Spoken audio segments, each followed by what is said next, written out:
Welcome to leaders and fighters. ఈరోజు మనతో పాటు ఈ ప్రోగ్రాంలో పార్టిసిపేట్ చేస్తున్నారు కాంగ్రెస్ పార్టీ సీనియర్ నాయకుడు అలాగే రాష్ట్ర మంత్రి జూపల్లి కృష్ణరావు గారు. కృష్ణరావు గారు నమస్తే అండి. నమస్కారం. అలాగే మనతో పాటు 5 రైటర్లు కూడా స్టూడియోలో సిద్ధంగా ఉన్నారు. రవికాంత్ గారు, సుధాకర్ రెడ్డి గారు, అల్లనారాయణ గారు, అలాగే నవీన గారు, గౌరీశంకర్ గారు. అందరికీ స్వాగతం.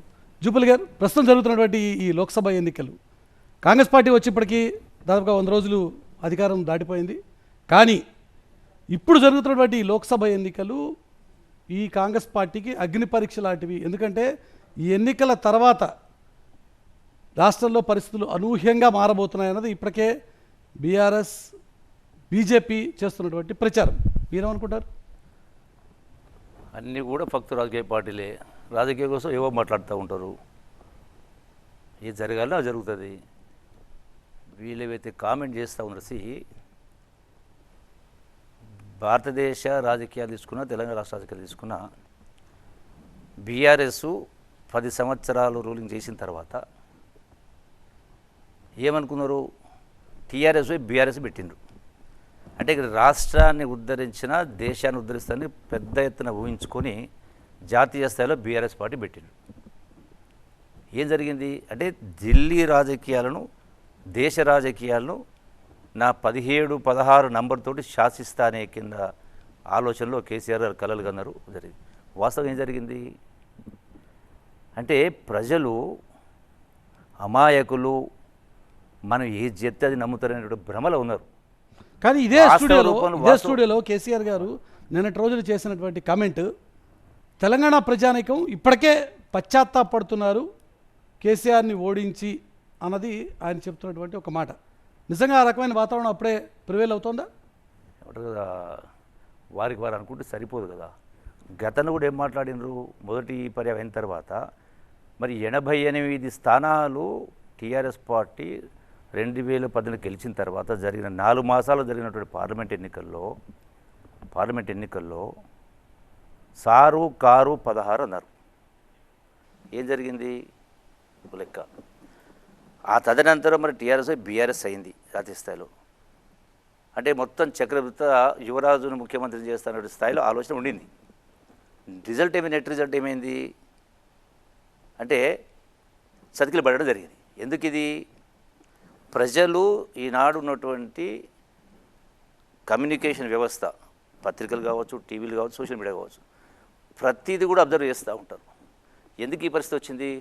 నిన్న కేసీఆర్ గారు మాట్లాడినటువంటి 3.5 గంటల పాటు సుదీర్ఘంగా వారు మాట మొత్తం కూడా ప్రతి అక్షరం విన్నా.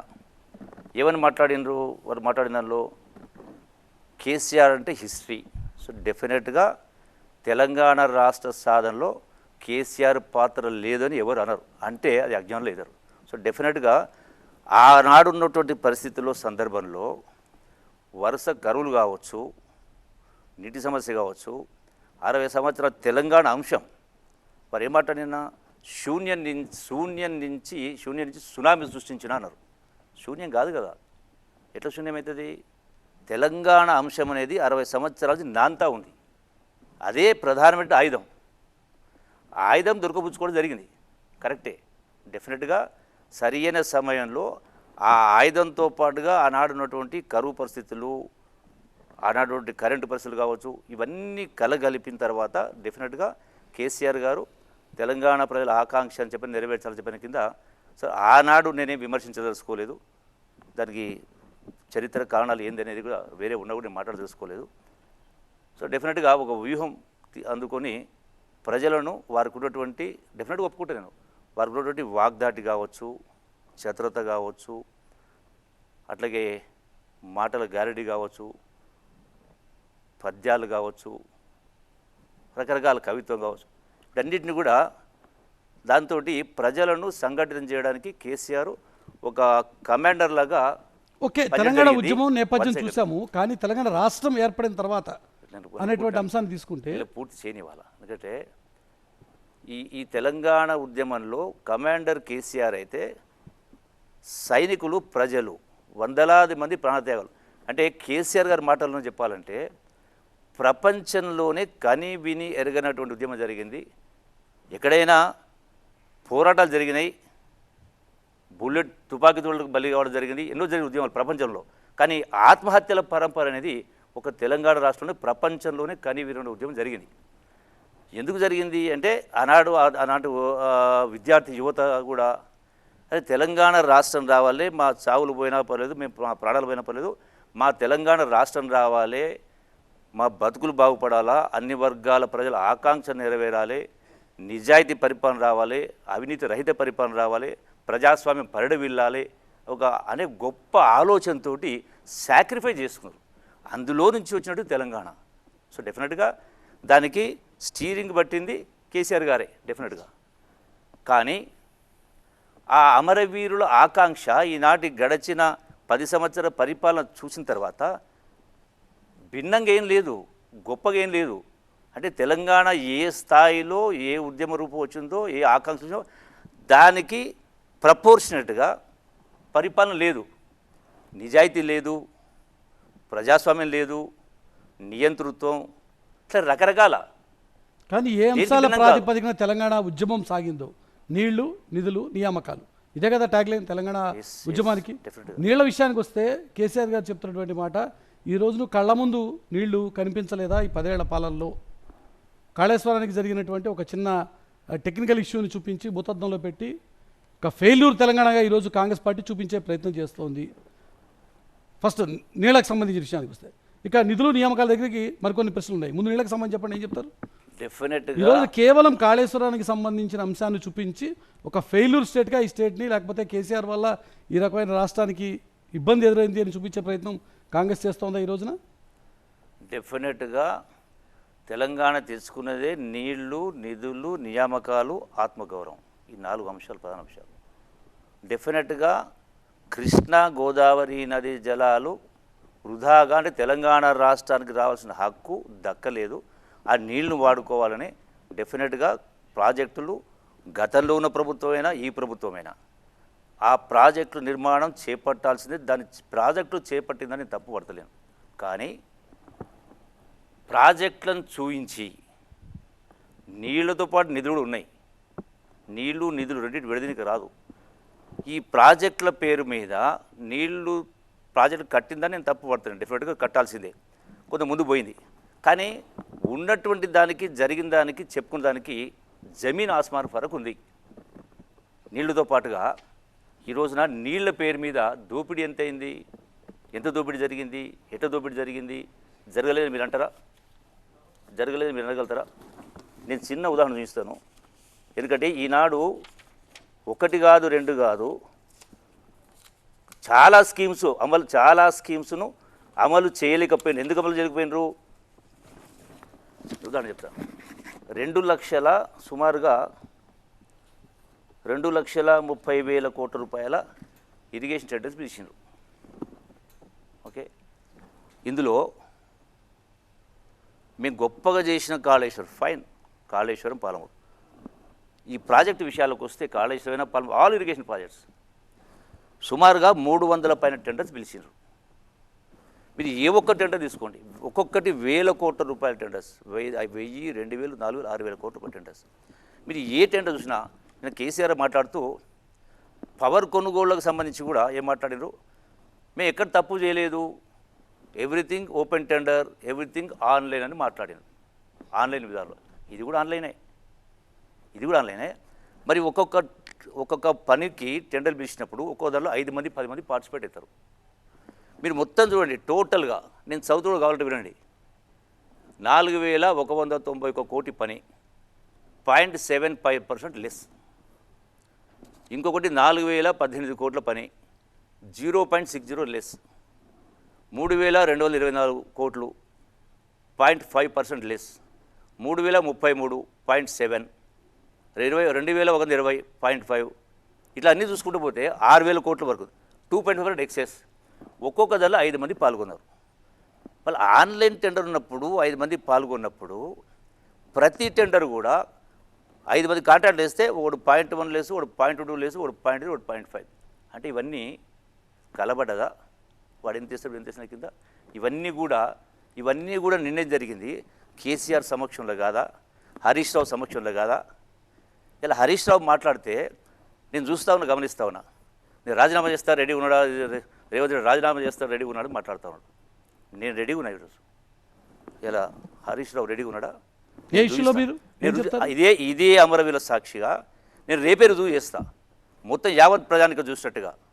అంటే అవినీతి గొప్ప మాట అవినీతి రుజువు చేయడం ఒకటి మురళి గారు, అవినీతి రుజువు చేయడం కోసం మీరు సిద్ధంగా ఉన్నారా? మురళి గారు 100% అంశాల ప్రాతిపదికన రాజీనామా కళ్ళెదురు కనపడి చూపిస్తాను.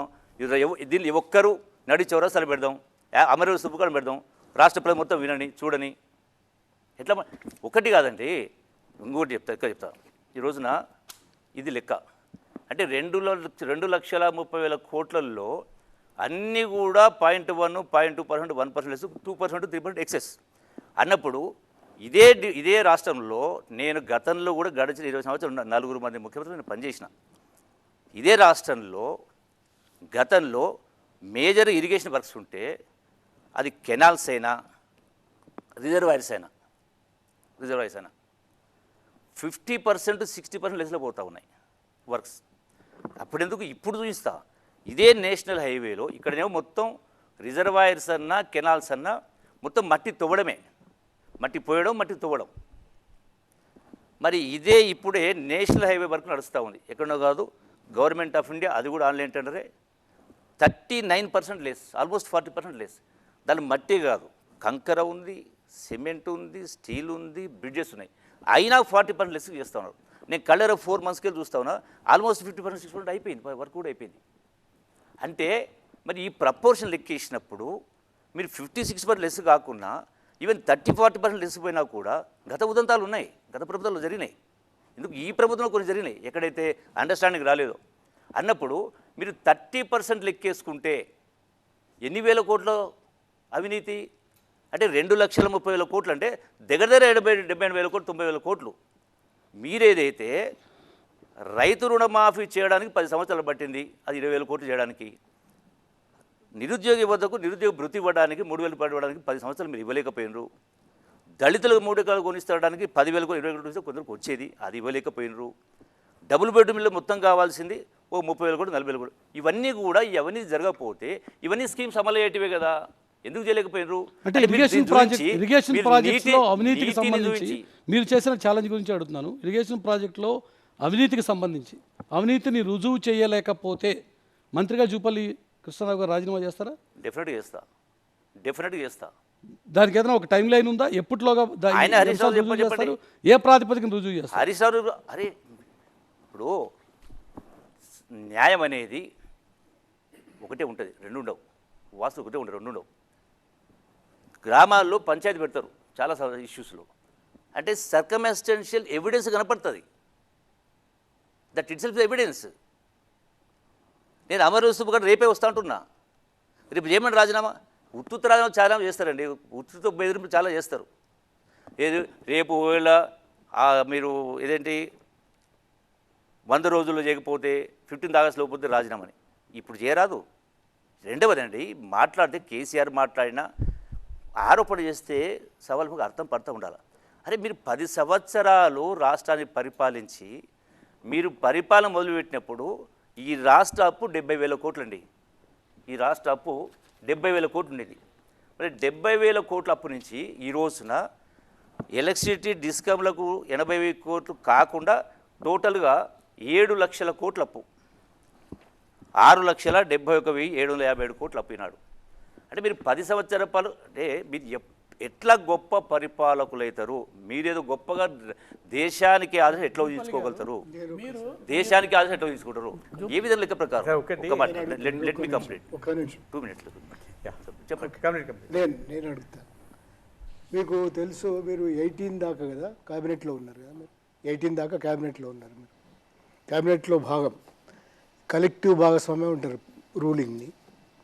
మీరు ఇప్పుడు చేస్తున్న దాంట్లో ఇప్పుడు నిజమే నీతి అవినీతి వీటి సంగతి పక్కకు పెడదాం, ఛాలెంజ్లు వీటికంటే. ఒకటి ఇరిగేషన్ ప్రాజెక్ట్స్తో నాకు ప్రత్యక్ష అనుభవం. మీ దగ్గరికి వచ్చినాను మీడియా అకాడమీ, ఒక నిమిషం, మీడియా అకాడమీ నుంచి 70 మంది జర్నలిస్టులతోటి మీ దగ్గరికి వచ్చినాం. అప్పుడు చూసినాం సమ్మర్ నిజానికి కల్వకుర్తి ఎత్తిపోతలు కానీ పాలమూరు ఎత్తిపోతలు కానీ ఇట్లాంటి వాటి ఇనిషియేషన్ చేసినందువల్ల పాలమూరులో రివర్స్ మైగ్రేషన్ వచ్చింది, పాలమూరులో నీటి లభ్యత పెరిగింది, పాలమూరులో అప్పుడున్న పరిస్థితులు బాగా మారినాయి అనే విషయం మీరు అందరం కలిసి చెప్పినాం. నిజానికి మేము ఒక 70 మంది టూర్ పోయినాం వీళ్ళని. అప్పుడు జూపల్లి గారు మంత్రి గారు మమ్మల్ని టూర్ గైడ్ చేసినారు. అంటే అవన్నీ చూపించినారు. అంటే ఒక కలెక్టివ్ భాగస్వామ్యం ఉన్న మీరు ఇవాళ 10 ఏళ్ల పాలన గురించి మాట్లాడుతున్నారు. దాంట్లో 5 ఏళ్ల పాలన మీరు మంత్రిగా ఉన్నారు. రెండో విషయం ఏమిటంటే ఒక కలెక్టివ్ పార్ట్ ఆఫ్ ది గవర్నమెంట్తో పాటుగా ఈ కాంట్రాక్ట్లలో లెస్ కాంట్రాక్ట్ల ఎక్స్ట్రా కాంట్రాక్ట్లలో అది వేరే విషయం. కానీ నీటిపారుదల విషయంలో బీఆర్ఎస్ ప్రభుత్వం కానీ టీఆర్ఎస్ ప్రభుత్వం కానీ చేసింది వాస్తవమా కాదా అనే వచ్చినప్పుడు ఉదాహరణ మహబూబ్ నగరే అన్నిటికంటే ఎక్కువ. నిజానికి అక్కడ ప్రాజెక్టులు కంప్లీట్ కూడా కాలే. మిగతా కాళేశ్వరంతో పోల్చుకుంటే మీది పాలమూరు ఇంకా అక్కడనే ఉన్నది, ఇవన్నీ ఓకే. కానీ అయినా కూడా రివర్స్ మైగ్రేషన్ వచ్చేదాకా నీటి లభ్యత పెరిగింది అనేది వాస్తవమా కాదా? రెండోది ఏంటంటే మీరు ఫండ్స్ గురించి మాట్లాడితే ఫస్ట్ పాలమూరు నుంచే స్టార్ట్ చేస్తారు. పాలమూరు నుంచే స్టార్ట్ చేస్తారు ఎవరైనా. ఎందుకంటే దాదాపుగా కరువు అయిపోయిందని సంకలేశ్వరయ్య లాంటి వాళ్ళైతే అది కరువు భూమి, అది ఏం పండలేని ఇట్లాంటివన్నీ వచ్చిన ఒక ఏరియాని పునరుజ్జీవింపజేసింది బీఆర్ఎస్సా కాదా? కేసీఆర్ ప్లానింగ్సా కాదా?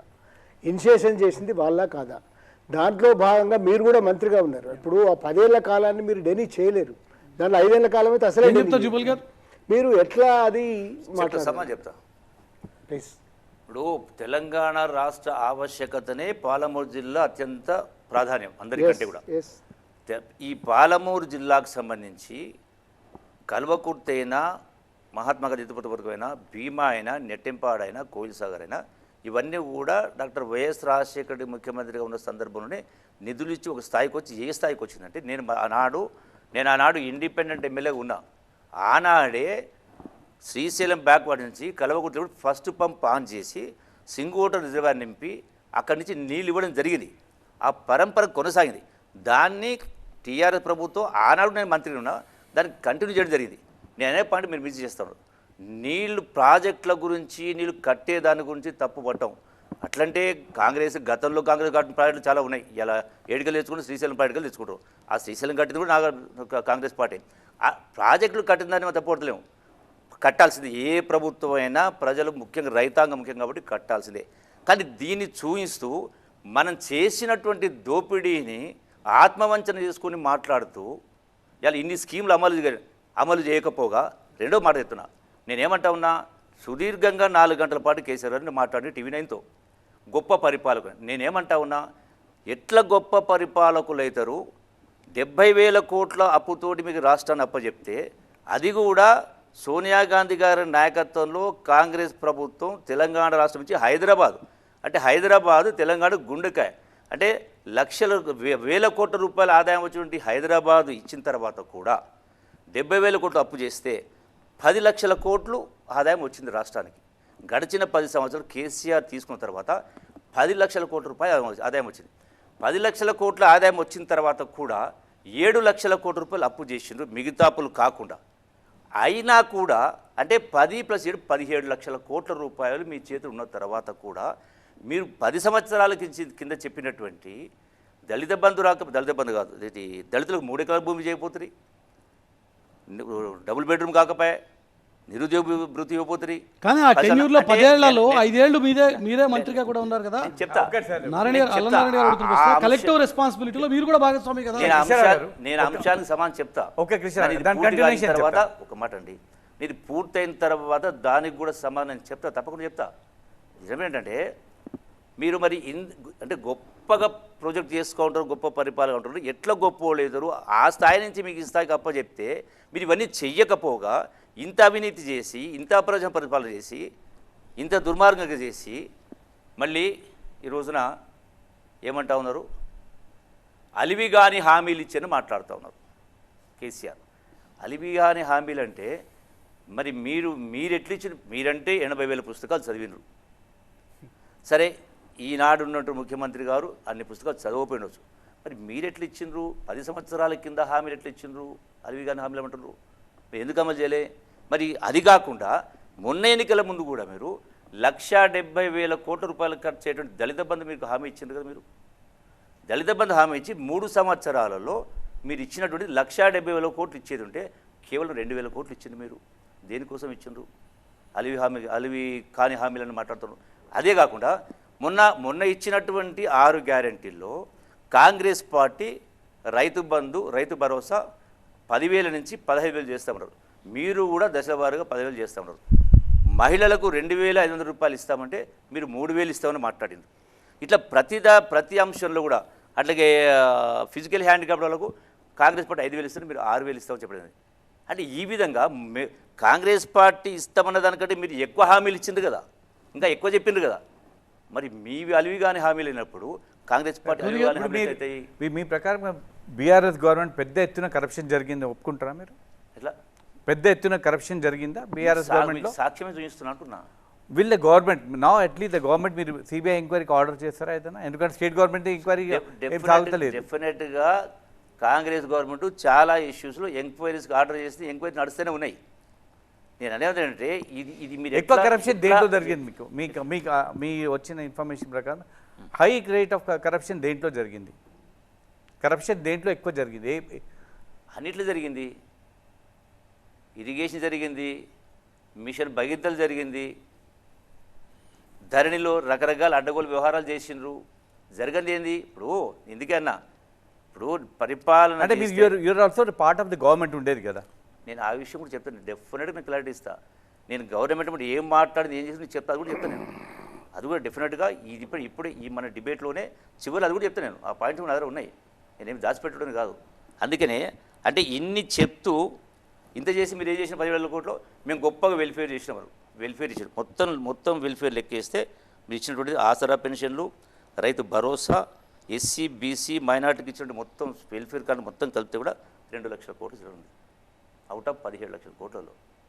అంటే మరి మీరు అసలు తెలంగాణ రాష్ట్ర సాధనే ఇంతకుముందు చెప్తుంది. అంటే ఏ స్థాయిలో ఉండాలి అంటే ఉద్యమ స్థాయి ప్రపోర్షన్ చూసినప్పుడు అదే ప్రపోర్షన్లో అదే నిష్పత్తిలో పరిపాలన కూడా ఆ స్థాయిలో గొప్పగా ఉండాలని ఊహించుకున్నాం. ఆనాడు అట్లా ఊహించుకొని మేము కూడా ఆనాడు నాకు పదవి ఉన్నది, ఆనాడు మంత్రి పదవి ఉన్నది. మంత్రి పదవి రాజీనామా చేసి ఎమ్మెల్యే పదవి రాజీనామా చేసి తెలంగాణ రాష్ట్రం కోసం జిల్లా మొత్తం పాదయాత్ర చేసినాము. అంటే ఇదే విధంగా ప్రకారం గొప్పగా పరిపాలన ఉండాలని ఊహించుకున్నాం, జరిగింది. సో దాన్ని భిన్నంగా జరిగింది. గాంధీ కళను గ్రామ స్వరాజ్యం రాలే, రాష్ట్రం అప్పుల పాలు చేసిరు, ఇన్ని చేసి అలా మాట్లాడుతున్నారు. కేవలం 100 రోజులు నిండినటువంటి కాంగ్రెస్ 120 రోజులు ఈ రోజుకు బహుశా ఏమో ఎక్కడ పోతున్నారు, ఏడబడుకున్నారు, 4 నెలలు అయింది కదా అని ఇక మన హరీష్ రావు మాట్లాడాడు. అనేది అధికారాన్ని బంగారు పళ్ళెంలో అప్పచెప్పినామన్నారు. బంగారు పళ్ళెం ఏముందని చెప్పి చూస్తే 8 లక్షల కోట్ల అప్పు మూట ఉంది. అయితే ఇక్కడ ప్రాబ్లం హరీష్ రావు గారు క్లియర్గా చెప్తున్నారు. హరీష్ రావు గారు ఒక క్లియర్గా చెప్తున్నారు, ఆగస్ట్ 15 లోపల మీరు ఇంప్లిమెంట్ చేయలేరు, కారణం నేను రాజీనామా చేశారంట. మీరు చేయగలరా అన్ని? 100 days లో చేస్తామని మీరే చెప్పారు. ఆల్రెడీ దానికి ముఖ్యమంత్రి గారు ఆల్రెడీ చెప్పడం జరిగింది. ముఖ్యమంత్రి గారు దానికి చెప్పడం జరిగింది. నేనేమంటా ఉన్నా, ఆగస్ట్ 15 వరకు ఎందుకు ఆగుతారు? మంత్రి గారు ఇప్పుడు నేను చెప్తా ఉన్నా కదా, ఆగస్ట్ 15 వరకు ఎందుకు ఆగుతారు? ఇప్పుడు చెప్తున్నా కదా, రేపు మీ కళ్ళెదు కనపడుతూ ఉంది కదా, నేను రెడీ ఉన్నా. మంత్రి గారు ఎందుకు ఇష్యూ వస్తున్నదంటే ఒక నిమిషం, రేపు నేను వస్తా మరి సాక్షి ఒక నిమిషం ఇష్యూ ఎందుకు వస్తున్నదంటే 100 రోజుల్లో ఒక నిమిషం 100 రోజుల్లో అమలు అనే ఇష్యూ ఎందుకు వచ్చిందంటే 100 రోజుల్లో అమలు అనే ఇష్యూ ఎందుకు వస్తున్నదంటే మీరు బాండ్స్ పేపర్స్ ఇచ్చినారు, ప్రతి ఇంటికి తిరిగి ఒక బాండ్ పేపర్ ఇచ్చినారు, గ్యారంటీ పత్రాలు ఇచ్చినారు, తర్వాత రాహుల్ అండ్ ప్రియాంక గారితో మాట్లాడిచ్చినారు, సోనియా గాంధీ వచ్చి ఒక హామీ ఇచ్చిపోయినారు. దానివల్ల 100 రోజులు అనేది వచ్చింది ఒకటి. రెండోది ఏంటంటే ఎప్పుడైనా మీరు పోల్చి మాట్లాడుతున్నారు కానీ అలవి కానీ హామీలు అనేది బడ్జెటరీ కన్సిడరేషన్స్ 50% ఎక్కువ ఇవన్నీ ఇంతకుముందు లేదా హామీలు ఇచ్చేప్పుడు అనేది ఒక ఇష్యూ. రెండోది ఏంటంటే వాళ్ళకంటే ఎక్కువ మీరు హామీలు ఇచ్చినారా అనేది ఇష్యూ కాదు. ఇక్కడ మీరెందుకు ఆలోచించలేదని 100 రోజులు ఎందుకు పెట్టినారనేది, బాండ్ పేపర్ ఎందుకు ఇచ్చినారనేది ఇష్యూ. అందువల్ల 100 రోజులు అంటున్నారు, లేకపోతే మీ హామీల గురించి ఎవరు పట్టించుకునే వాళ్ళే కాదు, అది ఇష్యూ. ఇప్పుడు ప్రతి ఒక్క ఇప్పుడు హామీ కాంగ్రెస్ ఇచ్చిన టీఆర్ఎస్ మేనిఫెస్టోనే బీజేపీ మేనిఫెస్టో ఇట్సెల్ఫ్ అది కూడా హామీ కదా. ఈవెన్ మేనిఫెస్టో లేకపోయినా నోటి మాట కూడా హామీ కదా. మీరు ఎట్లా అలవిగాని హామీలు అంటారు? మీరు ఎట్లా మీరు అలవిగాని హామీలు అంటారు? ఏ లెక్క ప్రకారం అలవిగాని హామీలు అయితే కేసీఆర్ ఏమన్నాడు, కాంగ్రెస్ ప్రభుత్వం వస్తే కేసీఆర్ అయినా అందరూ నాయకులందరూ ఏమన్నారు, కాంగ్రెస్ ప్రభుత్వం వస్తే కరెంటు రాదు, పెన్షన్ రావు, రైతు భరోసా రాదు, నీళ్లు రావని మాట్లాడారు. ఏదైనా ఆగిందా? కరెంట్ ఆగిందా? నీళ్ళు ఆగినాయా? ఏదైనా ఈనాడు ఇవి రెండే కాకుండా పెన్షన్ ఆగినాయా? సార్ ఇప్పుడు అంటే ఛాలెంజింగ్ ఏవి ఆగకపోగా చెప్పినటువంటి దానిలో రైతులకు ఉచిత బస్ అన్నాం, ఇస్తున్నామా ఇచ్చలేమా? రెండవది గ్యాస్ సిలిండర్ అన్నాం, ఇచ్చినామా ఇవ్వలేదా? 200 యూనిట్లు కరెంట్ అన్నాం, ఇచ్చినామా ఇవ్వలేదా?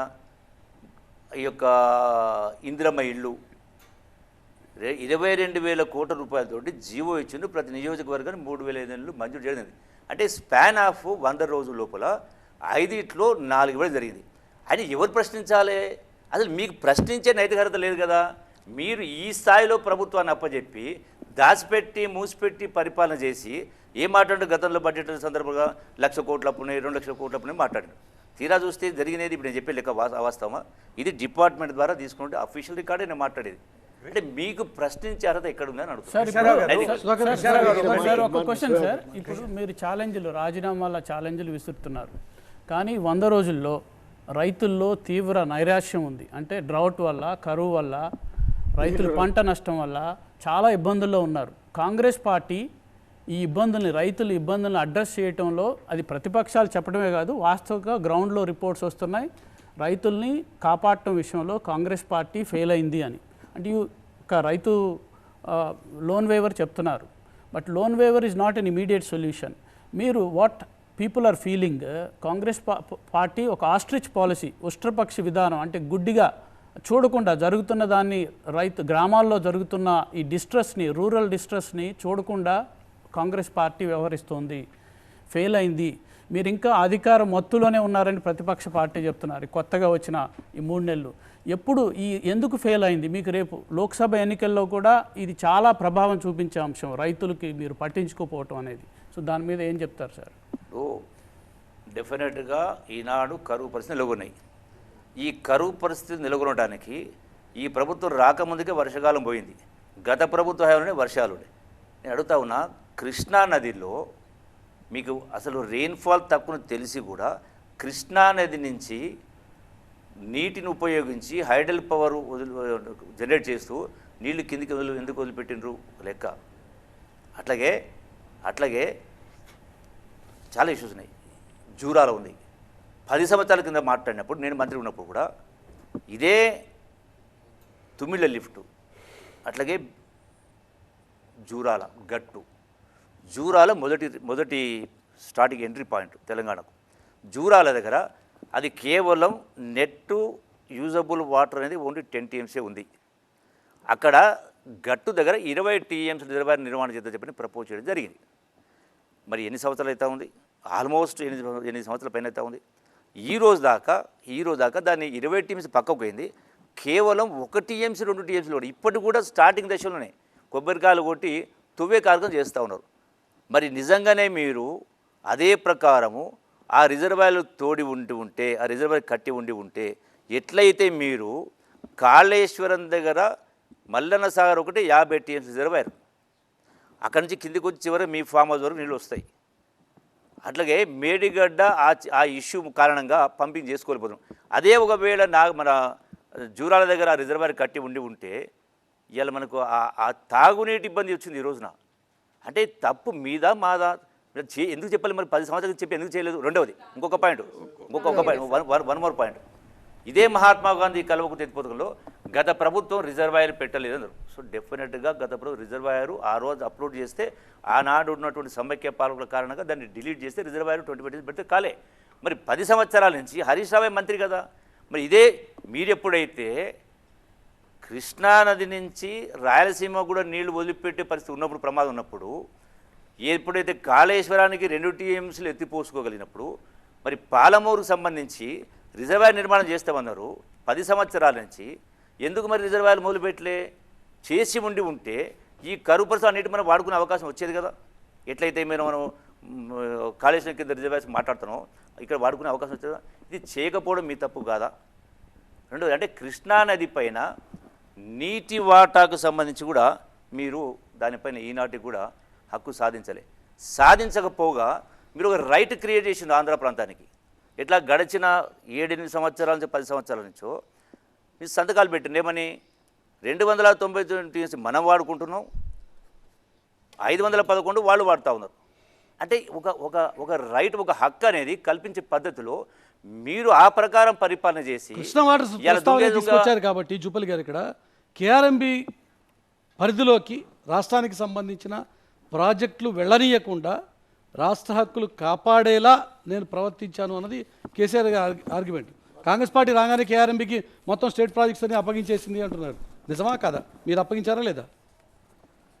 స్మితా సబర్వాల్ కేఆర్ఎంబికి రాష్ట్రానికి అంటే రాసినటువంటి లేఖ సారాంశం, you are also aware of the fact that both the states have agreed in principle to hand over the control of common projects that is Srisailam and NSP in terms of gazette notification dated 15/7/2020 but for want of finalisation of operation protocol.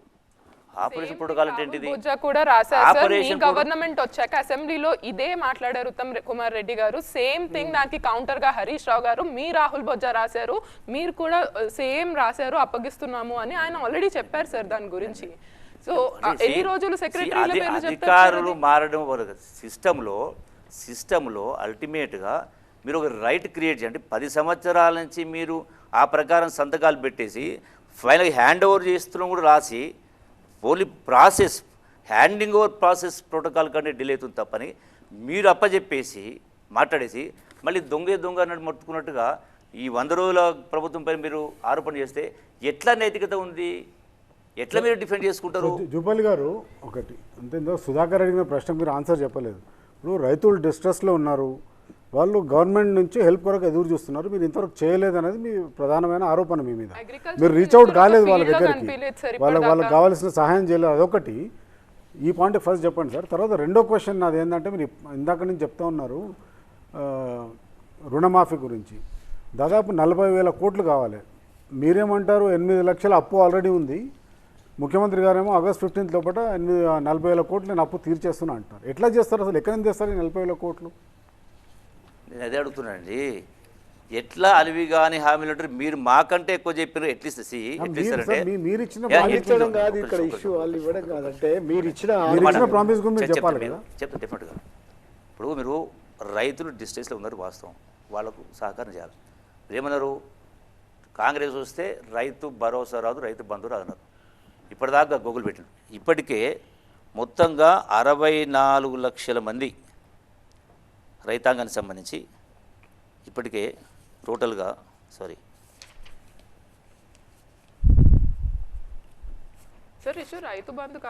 రైతాంగానికి సంబంధించి అంటే 95% payment చేయడం జరిగింది. టోటల్గా 5,574 కోట్ల 76 లక్షల రూపాయలు payment జరిగింది. మిగిలినవి ఎవరు ఉన్నాయి అంటే ఎన్ని ఎకరాలు సార్? ఎన్ని ఎకరాలకి ఇచ్చింది? ఇది అప్ టు 5 acres దాటింది. 5 acres. మిగిలినటువంటిది కేవలం 5.5% ఉంది. ఆ ఫిగర్ కావాలంటే లెక్కలు కూడా చెప్తాయి ఇక్కడ. మిగిలినటువంటిది 10 ఎకరాలు 50 100 ఎకరాలు ఉన్నటువంటి వాళ్ళది ఉంది కొంత. ఇంకో 2,000 crore పేమెంట్ చేసేది ఉంది. సో ఇది కూడా అప్ టు 10 or 15 20 అనేది ఈ రైతాంగానికి కూడా నెక్స్ట్ 1 week or 10 daysలో ఇది కూడా పూర్తి కాబోతూ ఉంది. గగ్గోలు పెట్టిండ్రు.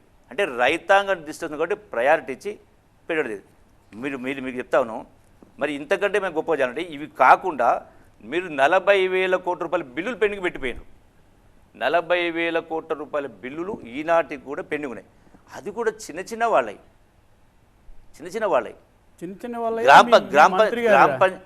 గ్రామ పంచాయతీ పనిచేసిన వాళ్ళే కూడా పెండింగ్లు ఉన్నాయి.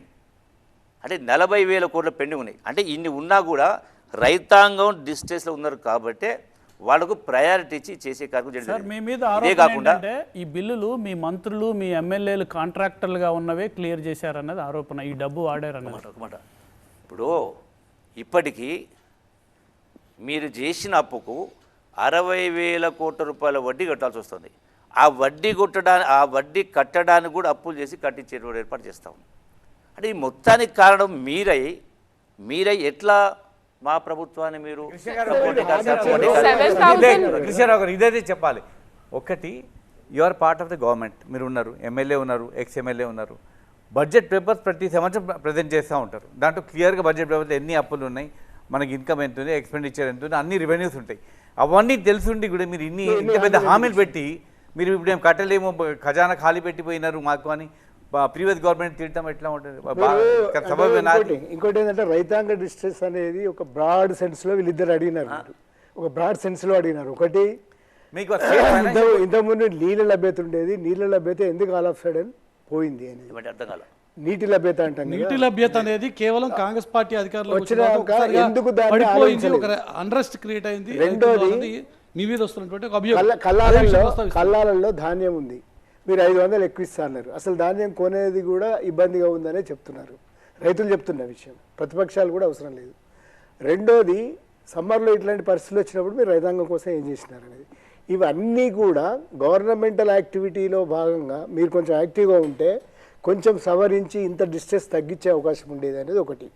రెండోది ఏంటంటే రైతులు ఈ హామీలతో పాటుగా మీరు 500 అనేది ఇమ్మీడియట్ ఎఫెక్ట్ ఉంటుంది వాళ్ళకి. అంటే కళాలలో ధాన్యం ఉంది, ఇప్పుడు అమ్ముతున్నారు. మీరు ఇట్లాంటి ఇప్పుడు ఉదాహరణకి రైతు బంధు వేసినారా వేరే, మేము ఆ చర్చ చేయలేదు. ఇప్పుడు డిస్ట్రెస్ అనేది అనేక రకాలుగా ఉంది. సమ్మర్ వల్ల, నీటి లభ్యత లేకపోవడం వల్ల, మీరు అనేది ఒకటి మంచి కారణం చెప్పినారు, ప్రాజెక్టు, కృష్ణా జిల్లా, ఈ కృష్ణా నది, ఇట్లాంటివన్నీ. వీటితో పాటుగా మీ ఏదైతే చేయాలో చేయలేదా, అది లోపం ఉందా లేదా అనేది ఇక్కడ చెప్పాలి. మీరు ఏమంటారంటే ఈనాడు ఉన్నటువంటి నీటి లభ్యత తగ్గిపోవడానికి కాంగ్రెస్ పార్టీ కారణం అంటే కాంగ్రెస్ పార్టీ కారణం అని అనలేదు మేము. అంటే అదే అర్థం వస్తుంది కదా. ఇప్పుడు నీటి లభ్యత లేకపోవడానికి కారణము కృష్ణానది నీళ్ళు కిందకు కోసి పవర్ జనరేట్ చేసిరి, గట్టులు ఇప్పుడు రిజర్వాయర్ కట్టకపోయి, కేఎల్ఎల్ రిజర్వాయర్ కట్టకపోయి, చెయ్యకపోగా మేము వచ్చినాక వర్షాకాలం రాలే.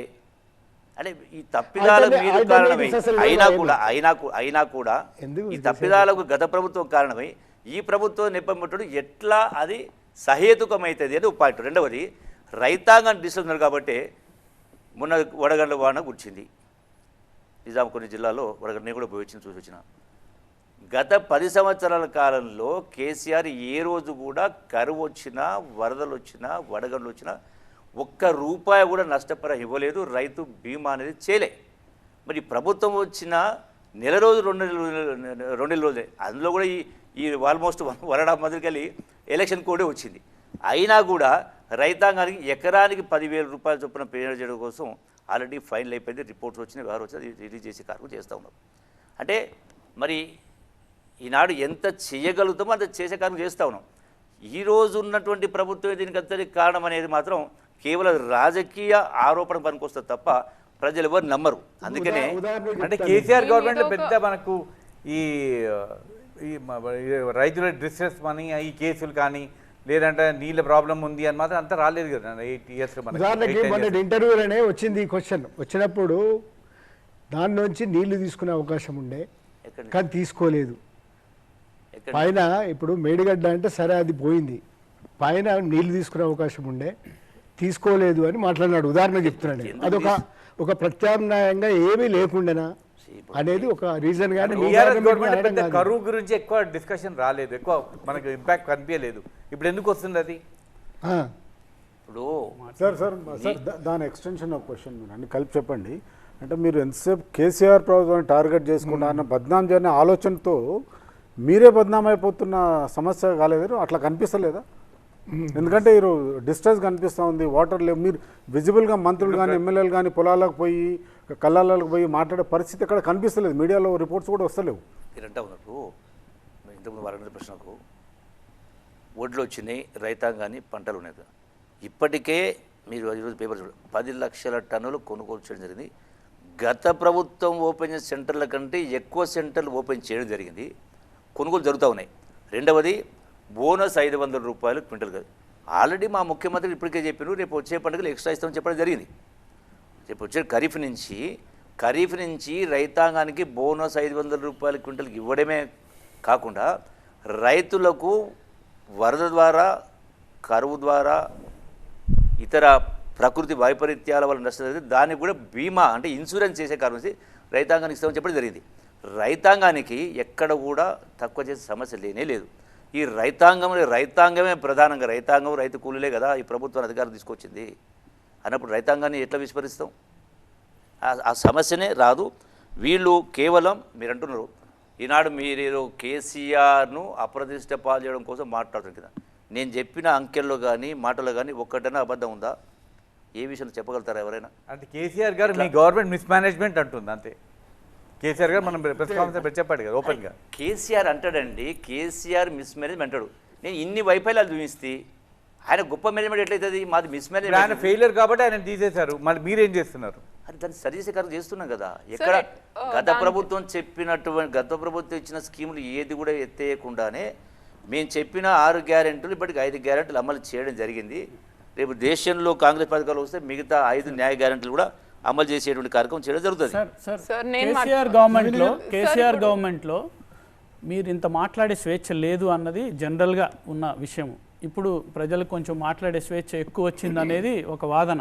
మీరు కూడా ఇప్పుడు వచ్చి బయట చెప్తున్నారు కేసీఆర్ ప్రభుత్వంలో మీరు అక్కడ మంత్రిగా ఉండి కూడా అప్పుడు మాట్లాడలేకపోయారు.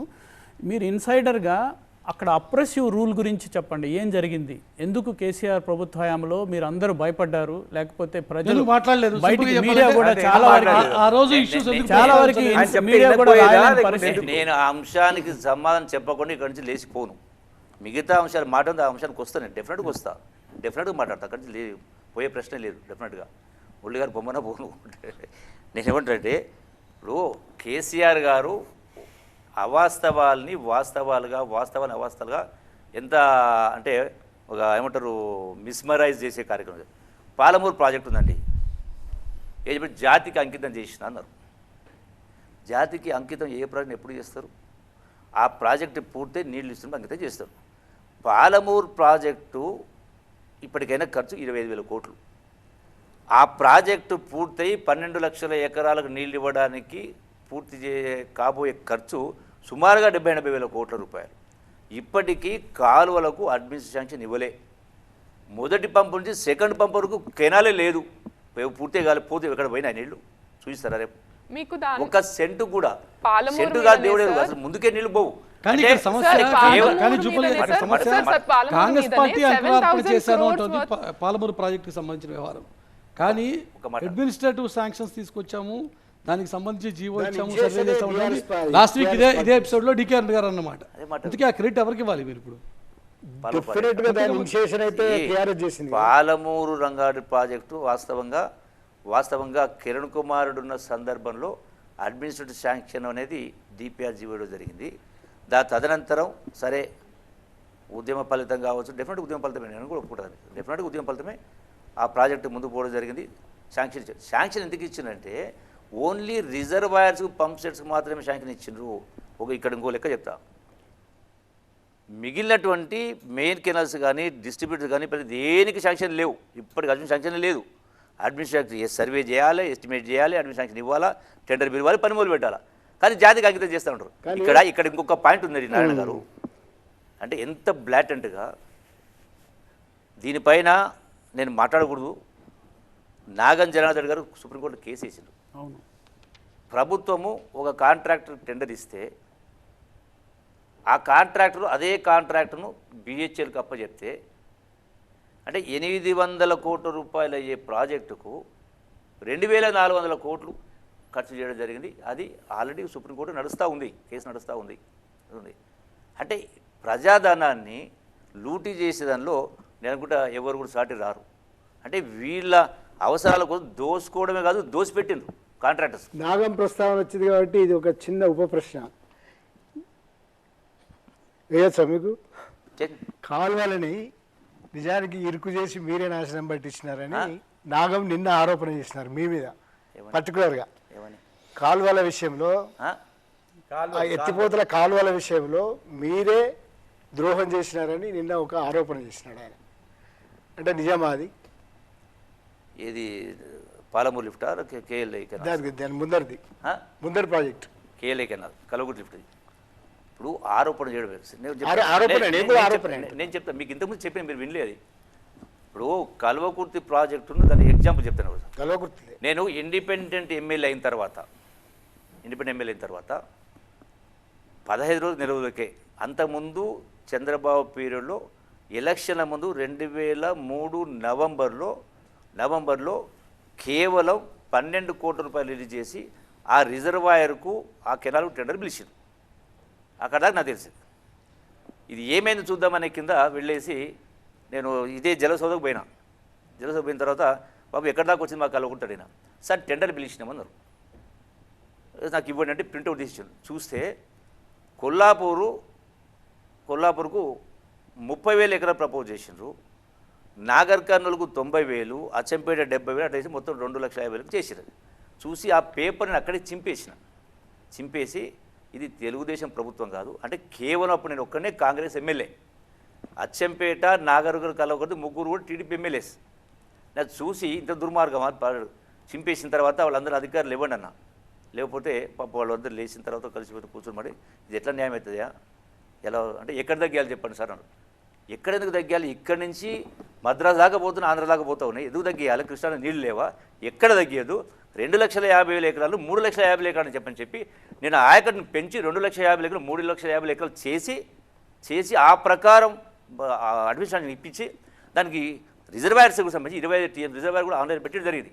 ఆనాటి ఉన్నటువంటి అప్పుడున్నటువంటి ENC somebody from AP all of sudden delete చేసి పడేసాడు రిజర్వాయర్స్ను. నేను తర్వాత గొడవ చేసిన అటెండ్ చేసిన కింద దాని తర్వాత చూసుకోవాలి, అప్పటికే ఇదైపోయింది. సో దాని తర్వాత నేను అప్పుడు ఇండిపెండెంట్ ఎమ్మెల్యే ఉన్నా, అయినా కూడా 2,50,000 ఎకరాలని 3,00,000 ఎకరాలు పెంచి ఎక్కడ తగ్గియకుండా ఆనాడు రైతాంగం మేలు జరగాలని చేసినాం. ఆరోపణ చేస్తే దానికి సహేతుకతో దానికి ఆధారం ఉండాలి. నేను ఎక్కడ కూడా అబద్ధాలు మాట్లాడ ఎప్పుడు కూడా నేను చెప్పిన దానికి 100% నేను సబ్స్క్రైబ్ చేసుకుంటాను. సార్, పాలమూరు రంగారెడ్డి ప్రాజెక్ట్ గురించి నేషనల్ స్టేటస్ ఇవ్వము, 60-40% ఫండింగ్లో తీసుకుంటాము అన్నది పెద్ద ఇష్యూ లాగా తీసుకెళ్తున్నారు. నేషనల్ స్టేటస్ వద్దు అన్నారు, నేషనల్ స్టేటస్ అన్నది ఉండదు, 60-40 అయితే మేము ఓకే ఒప్పుకొని వచ్చేసామని ఉత్తమ్ కుమార్ రెడ్డి స్టేట్మెంట్ ఇచ్చారు. కాంగ్రెస్ ప్రభుత్వం కూడా నేషనల్ స్టేటస్ వద్దనుకుంటుంది అంటారు. పాలమూరు రంగారెడ్డి గురించే ఒక కాలువ తవ్వాము, ఇంకొన్ని కాలువలు తవ్వితే అయిపోతుంది, కానీ 7,000 crores వర్త్ టెండర్స్ క్యాన్సిల్ చేసేసి, ఇది మహబూబ్ నగర్ జిల్లా ప్రతినిధి చెప్తున్నారు. 7,000 crores of tenders Palamuru Rangareddy ఇది ఆపేశారు. జూరాలలో ఏమో 13 TMC వాటర్ ఉంది, దాంతో కొడంగల్ నారాయణపేట లిఫ్ట్ మీద ఫోకస్ పెట్టారు. ఇంత పెద్ద ప్రాజెక్ట్ని వదిలేస్తున్నారు. మీరు ఇప్పటి వరకు చేసిన ఆరోపణ ఏంటి, పాత ప్రాజెక్టులను వీళ్ళు కంటిన్యూ చేయలేదని. కేసీఆర్ స్టార్ట్ చేసిన ప్రాజెక్ట్ కూడా మీరు కంటిన్యూ చేయరా? పాలమూరు ప్రాజెక్టును తగ్గించే సమస్య లేదు. నెంబర్ 1, జూరాల నుంచి నారాయణపేటకు కొడంగల్ తీసుకోవడం కూడా కరెక్టే. ఎందుకంటే ఇక్కడ ఎంత ఎక్కువ వాటర్ను జూరాల నుంచి పంపింగ్ చేసుకొని స్టోర్ చేసుకెళ్ళిస్తే 100 మీటర్ల హైట్ తగ్గుతుంది. 100 మీటర్లు శ్రీశైలం తీసుకోవాలంటే 220 లెవెల్ తీసుకోవాలి. అదే జూరాలుగా తీసుకుంటే 320 or 320, 325 వస్తుంది. అంటే 100-150 మీటర్ల పంపింగ్ హెడ్ తగ్గుతుంది. రెండవది శ్రీశైలం నుంచి రాయలసీమ నీళ్ళు తీసుకుపోయే అవకాశం ఉంది. కాబట్టి మనం ఎంత నీళ్లు ఎక్కువ జూరాల నుంచి పంపింగ్ చేసుకొని నారాయణపేట అయినా కొడంగల్ అయినా రిజర్వాయర్లు కట్టుకొని తీసుకుంటే అది అడ్వాంటేజ్ డెఫినెట్గా ఆ పని కూడా అప్పుడు జరగలేదు. నేను ముఖ్యమంత్రి గారు ఆ స్కీమ్ నేను తప్పు పట్టాను, 100% కరెక్ట్. అది ఎంత ఎక్కువ తీసుకుపోవాలి, టోటల్ రైట్ మనం తెలంగాణకి వస్తే అక్కడి నుంచి తీసుకుపోతే మనం తప్పు ఎందుకు పడతాం? కానీ మీరు పాలమూరు రంగారెడ్డి మీద ఫోకస్ పెట్టకుండా కొడంగల్ నారాయణపేట మీదే ఫోకస్ పెడుతున్నారు. పాలమూరు రంగారెడ్డిని గాలికి వదిలేశారన్న క్యాంపెయినే కదా సార్ బీఆర్ఎస్ చేస్తుంది. పాలమూరు ప్రాజెక్టు కంటిన్యూ అవుతా ఉంది. పాలమూరు ప్రాజెక్టులో 1 ఎకరం ఆయకట్టు తగ్గడం లేదు, ఒక పంపు తగ్గిస్తలేము, ఇంకా దాన్ని పెంచేటువంటి కార్యక్రమం నిన్న కూడా ఒక మీటింగ్లో మా ముఖ్యమంత్రి గారు చెప్పడం జరిగింది. ఏదైతే ఈ యొక్క డిండి ప్రాజెక్టు సంబంధించి ఏదో రిజర్వాయర్ నుంచి కాకుండా డైరెక్ట్ శ్రీశైలం పంపించుకుంటే 0.5 TMC మనం ఎక్కువ పంపింగ్ చేసుకోగలుగుతాం. కేసీఆర్ అప్పుడు 2 TMC అని చెప్పని కేవలం 1 TMCకే దాన్ని డిజైన్ చేసిండు, బ్యాలెన్స్ 1 TMC చేయలేదు. అక్కడ కాళేశ్వరంకి ఏమో 2 TMC విధానం మళ్ళీ ఇంకోటి యాడ్ చేసి 3 TMC అన్నాడు. అంటే ఇది కూడా మరి ఎట్లా ఏ లెక్క ప్రకారం కేసీఆర్ కరెక్ట్ అవుతుంది? పాలమూరు జిల్లాను కేసీఆర్ గారు ప్రతి ఒక్క మీటింగ్లో చెప్పారు, పాలమూరులో వలసలన్నీ ఆగిపోయినాయి, అందరు అద్భుతంగా గ్రీనరీ అయిపోయింది, నీళ్లు బాగా వస్తున్నాయి, పంటలు బాగా పండుతున్నాయి అన్నారు. అసలు నిజంగా మీరు కూడా గవర్నమెంట్లో అప్పుడు ఉన్నారు కదా, ఎట్లా అనిపిస్తుంది మీకు? గవర్నమెంట్ నిజంగా చేసిందా లేదా? మీ మాటల్లో ఇంతకుముందు అంటారు కదా, రైతాంగానికి ఇబ్బంది వచ్చింది, కరువులు వచ్చినాయి, ఇప్పుడు ఇబ్బంది పడతారు మీరు, అందరూ బాగున్నారు మీరు అంటే 2 వర్షాలు మీరంటే ఎట్లా మరి? డెఫినెట్గా ఒకటి అంటే వలసలు ఆగిపోయినాయి అన్నారు. సర్కాస్టిక్గా పైన మాట్లాడడం వేరు, గ్రౌండ్ రియాలిటీ వేరే ఉంటుంది. అందుకే అంటున్నా, మీరు అన్ని ఏదో అబద్ధాలు చెప్పో ఏదో మాటలకు గారడి చేసి మాట్లాడినంత మాత్రం ఇవన్నీ ఇన్ని సంవత్సరాలు అలా మాట్లాడారు. అందుకనే ప్రజలు నమ్మలే. వాస్తవికత ఒకటి ఉంది, మీరు మాట్లాడేది ఇంకోటి ఉంది కాబట్టి ప్రజలు మీకు నమ్మలే, ఓట్లు వేయలే. సరే, ఇట్లా ఏ లెక్క ప్రకారం మనిషి దగ్గర నిజాయితీ మాటల్లో నిజాయితీ లేదని నేను చెప్తా ఉన్నా. సార్ మంత్రి గారు చెప్పండి. ఇప్పుడు ఎలక్షన్స్ పార్లమెంట్ ఎలక్షన్స్లో మహబూబ్నగర్కు చాలా ప్రాముఖ్యత ఉంది. ఒకటి ముఖ్యమంత్రి గారు ఓన్ జిల్లా, సో ఆ 2 సీట్లు ఎట్లయినా గెలవాలని ముఖ్యమంత్రి గారు చాలా పట్టుదలతో ఉన్నట్టు కనిపిస్తుంది. సో 2 సీట్ల పరిస్థితి ఏంటి సార్? 2 గెలుస్తారా? ఒకవేళ గెలిస్తే మీ నెక్స్ట్ అసలు ప్రత్యర్థి ఎవరు? నా రిక్వెస్ట్ ఏంటంటే అంటే ముఖ్యమంత్రి గారి కాన్స్టిట్యున్సీ కూడా ఉంది దాంట్లో. నా రిక్వెస్ట్ మీతోటి మురళి గారితో, నేను సీఎం గారు 4 గంటలు ఏదో మాట్లాడినరో ఈ సబ్జెక్టు కూడా వచ్చిన తర్వాత మీరు అడిగింది లాస్ట్ పాయింట్ ఎజెండా పెట్టుకుందో తప్పకుండా దాని ఎన్ని సీట్లు ఆ లెక్క మాట్లాడదాం. దానికంటే మొదలు నేను ఏం మాట్లాడుతానంటే ఈనాడు ఈ యొక్క వీటికి సంబంధించి వాడిని మాట్లాడిందో గొప్పగా మిషన్ భగీరథ అని మాట్లాడాను. మిషన్ భగీరథ ఈరోజు కూడా ఎక్కడ కూడా ఏ గ్రామంలో ఒక రోజు వస్తే ఒక రోజు రాదు, ఆల్టర్నేటివ్ వస్తుంది. ప్రపోర్షనేట్గా వాటర్ రావట్లేదు. అంటే ప్రతి మనిషికి గ్రామ స్థాయిలో 100 లీటర్ రావాలా, మున్సిపాలిటీలో 130 లీటర్ రావాలా, ఎక్కడ కూడా రావట్లేదు. దానికి తోడు గడిచిన 2-3 సంవత్సరాల నుంచి గత ప్రభుత్వం అసలు మెయింటెనెన్స్ పేమెంటే చేయలే, బిల్సే పేమెంట్ చేయలే, సఫిషియెంట్ స్టాఫ్ లేరు, నడిపే వాళ్ళు లేరు కరెక్ట్గా. అంటే దాన్ని మొత్తం కూడా దానిపైన మళ్ళీ పునఃపరిశీలన. దాన్ని ఒకవేళ ప్రాబ్లమ్స్ ఉంటే అందులో సెట్ చేయాల్సిన బాధ్యత అయితే మీదేగా. మంత్రిగా ఇప్పుడు మీరే ఉన్నారు, మీ పార్టీ ఉంది, మీరే అధికారులు ఉన్నారు. ఒకవేళ అప్పుడు ఏదైనా ప్రాబ్లమ్స్ ఉంటే వాటిని ఫిక్స్ చేసి అల్టిమేట్గా మిషన్ భగీరథ రిజల్ట్ ప్రజలకైతే అందించాలి కదా.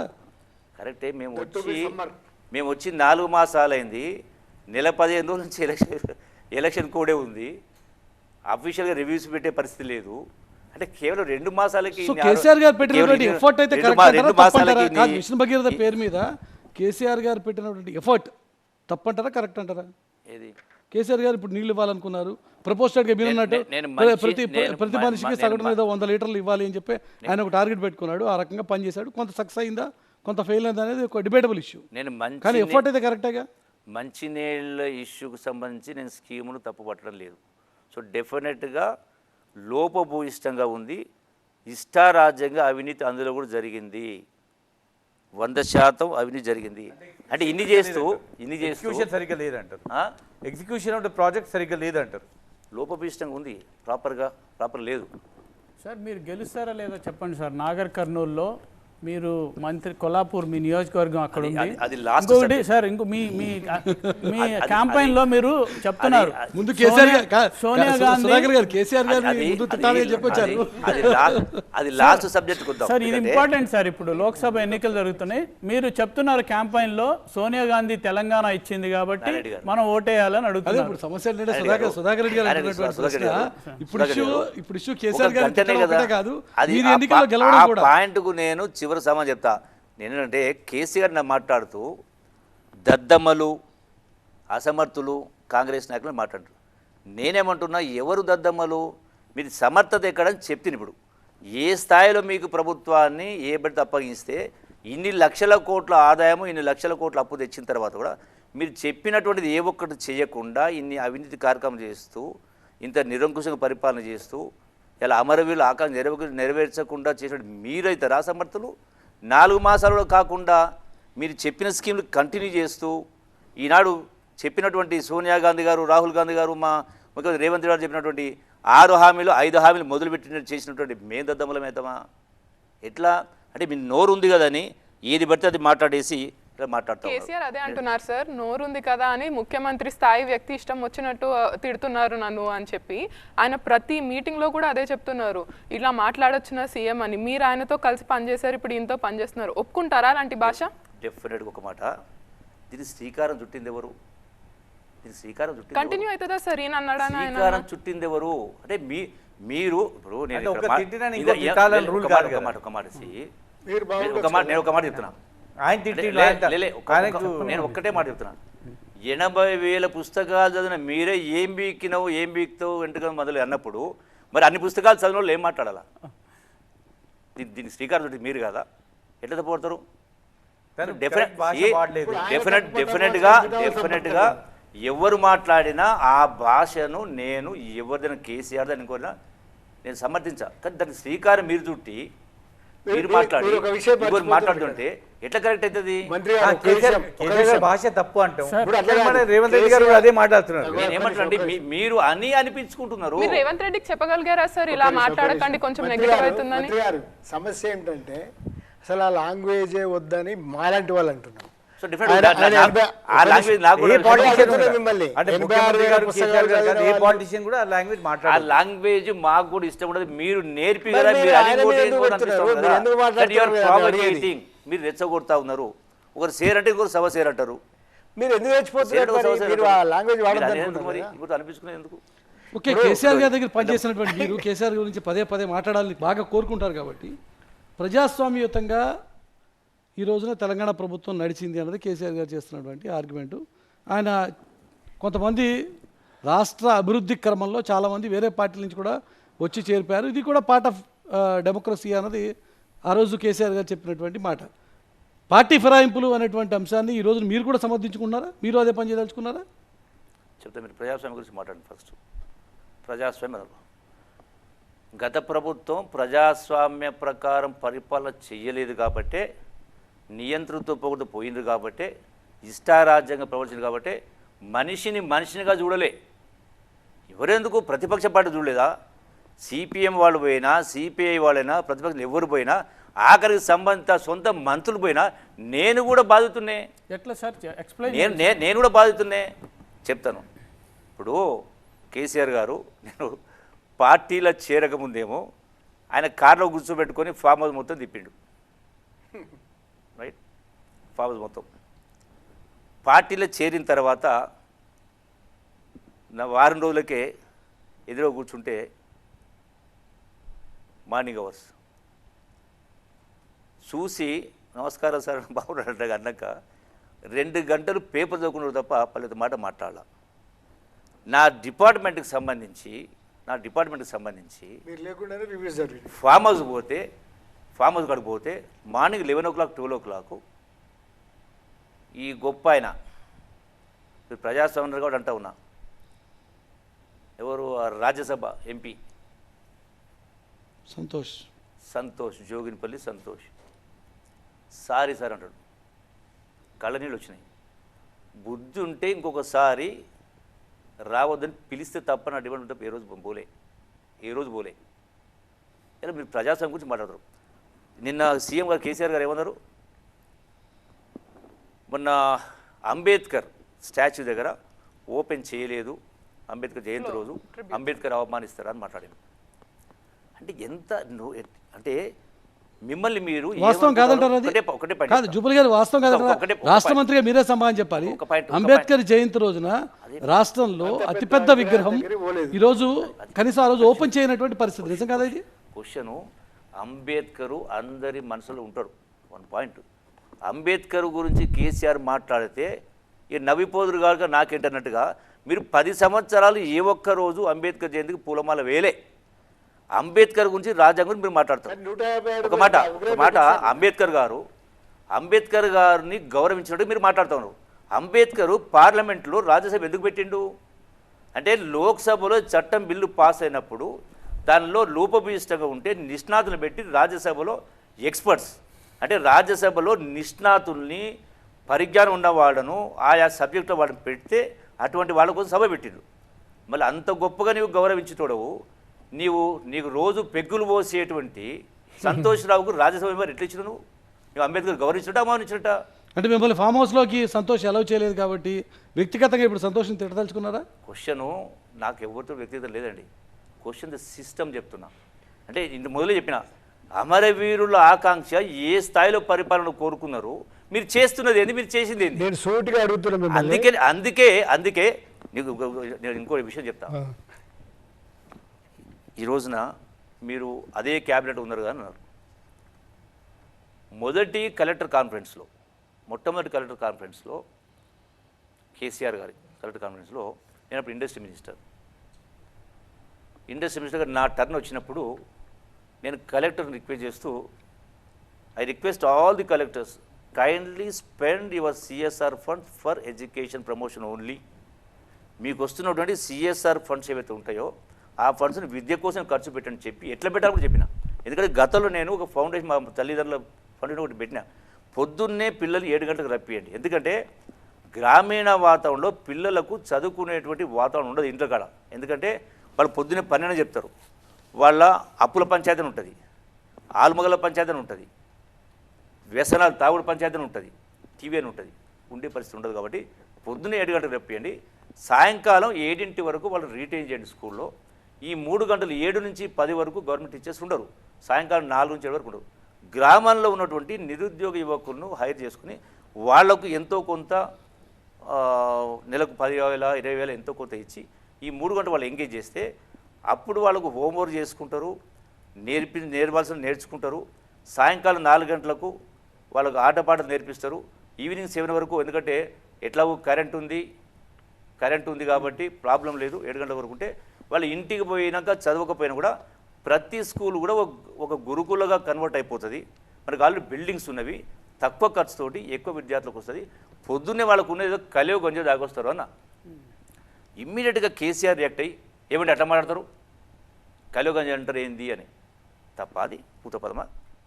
ఈరోజు కూడా నేను రోజు తాగుతా, రోజు ఇంగ్లీష్లో నాజుగా మాల్ట్ అంటాం, తెలుగులో అంబలి అంటాం. రోజు తాగుతాను నేను అంబలి. అంటే నేను చెప్పిన సబ్జెక్ట్ గాలిపోయింది, మీరు కలియో కొంచెం ముందు తీసుకొచ్చిండ్రు. ఒక్క పాయింట్ ఈ పాయింట్ ఇప్పుడు గొప్పగా KG to PG అంటున్నారు. నేను సజెషన్ ఇచ్చిన, మీరు KG to PG కోసము ఇలా ఆల్రెడీ ఉన్నటువంటి ఇన్ఫ్రాస్ట్రక్చర్ అంతా వదిలేసి మీరు ఇస్తున్న KG PG వల్ల 1000 రెసిడెన్షియల్ స్కూల్ వల్ల చదువుతున్న విద్యార్థులు 4 లక్షలు. ఇలా ఫస్ట్ క్లాస్ నుంచి 10th క్లాస్ వరకు 22 లక్షల మంది ఉన్నారు. ఫస్ట్ క్లాస్ నుంచి 10th క్లాస్ వరకు గవర్నమెంట్ స్కూల్స్లో 22 లక్షల మంది ఉన్నారు. అరే మీరు తక్కువ ఖర్చు పెడితే ఇవన్నీ పూర్తి అవుతాయి కదా.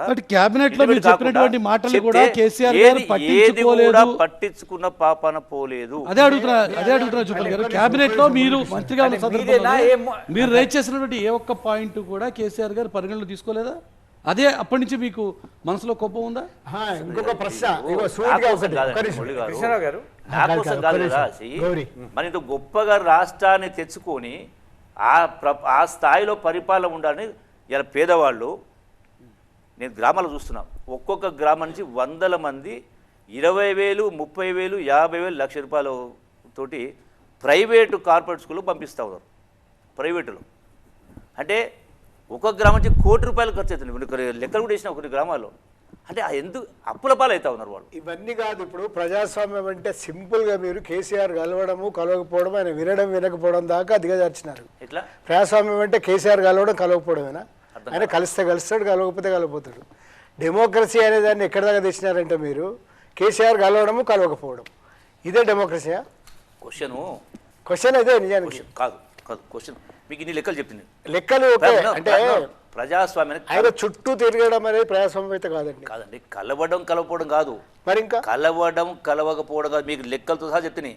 వచ్చిన ఆదాయం ఏంది, నిధులు ఏంది, మీరు సెలెక్ట్ చేసుకున్న ఎమ్మెల్యేలను కొనుగోలు చేయడం ఏంది, పార్లమెంట్లో ఎవరిని పంపాలా అంటే ఏ లెక్క ప్రకారం మీరు ప్రయాసం ఉన్నట్టు? అంటే KCR model of governance is faulty అంటారు సార్. మీరు ప్రజాస్వామ్యం అంటే ప్రజల్లో ఉండాలా, తిరగాల. మీరు తిరగకపోతే ఇంకోటి ప్రతిపక్షం ఉండొద్దు, ఎవరి మాట వినకపోతుంది. మీరు నేను చెప్పింది ఏ విధంగా కింద ఉంటే అందుకే వాస్తవంగా అంటే కేసీఆర్ గారిని నా ఆలోచన నిజంగా వాస్తవంగా ఇంత గొప్ప తెలంగాణ వచ్చి ఇంత ఆదాయం వచ్చిన తర్వాత చేసిన తర్వాత సరి అయినటువంటి పరిపాలన ఉంటే ఈ పరిస్థితి వచ్చేది కాదని ఇప్పటికైనా అర్థం చేసుకోవాలి. ఒక వేలుపు చూపిస్తూ ఉంటే 4 వేలు మలుపు చూపిస్తూ ఉంటాయి. అంటే మీ పరిపాలన కారణంగా, మీ ఆలోచన విధానం కారణంగా అన్ని సర్వం నాకే తెలుసు, ఇంకెవరికి ఏమీ తెలియదు అనేటువంటి పద్ధతిలో ఉన్న కారణంగానే ఈరోజు మీకు ఈ దుస్థితి వచ్చింది. మీరు కలెక్టివ్ రెస్పాన్సిబిలిటీ అని ప్రారంభంలోనే అల్లంనారాయణ గారు అడిగారు, నేను చివరిలో చెప్తా అన్నారు. కృష్ణారావు గారు కనీసం ఈ కలెక్టివ్ రెస్పాన్సిబిలిటీకి సంబంధించి గత ప్రభుత్వ హయాంలో అంటే బీఆర్ఎస్ ప్రభుత్వ హయాంలో, అప్పుడు టీఆర్ఎస్ ప్రభుత్వ హయాంలో జరిగినటువంటి తప్పులకి, అవినీతికి మంత్రిగా మీరు కూడా బాధ్యులు కారా?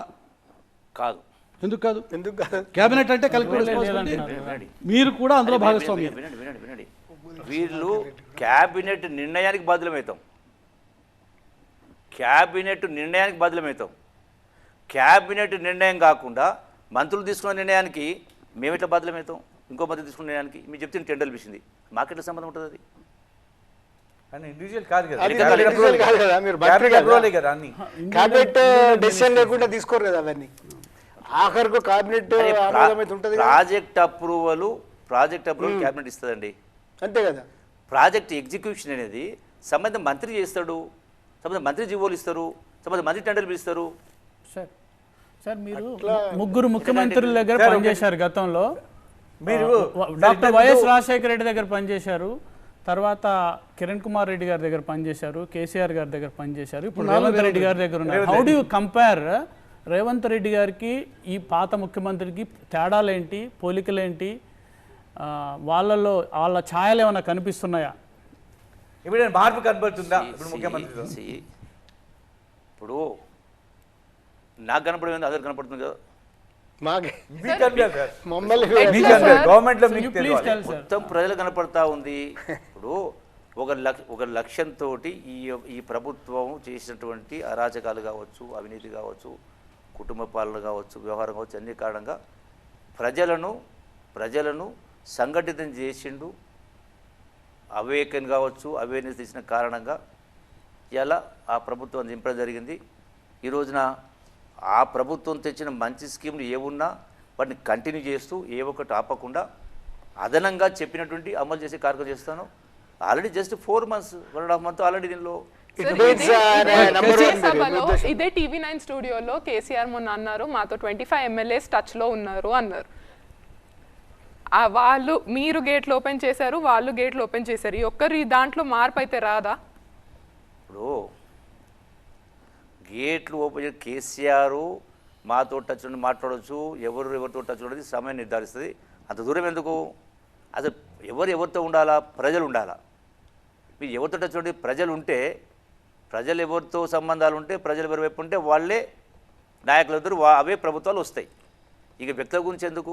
సార్ ఈ లోక్సభలో ప్రజలు ఎవరి వైపు ఉన్నారు, కేసీఆర్ చేసింది మీకు ఎన్ని కరెక్టా? సీట్లు వస్తాయి?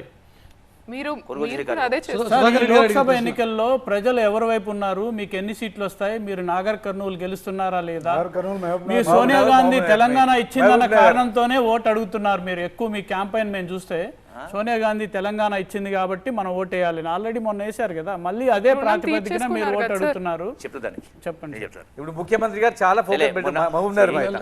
మొన్న అంటారు, మొన్న ఓటు వేశారు కదా సోనియా గాంధీ తెలంగాణ ఇచ్చింది, మళ్ళీ ఎందుకు అంటున్నారు.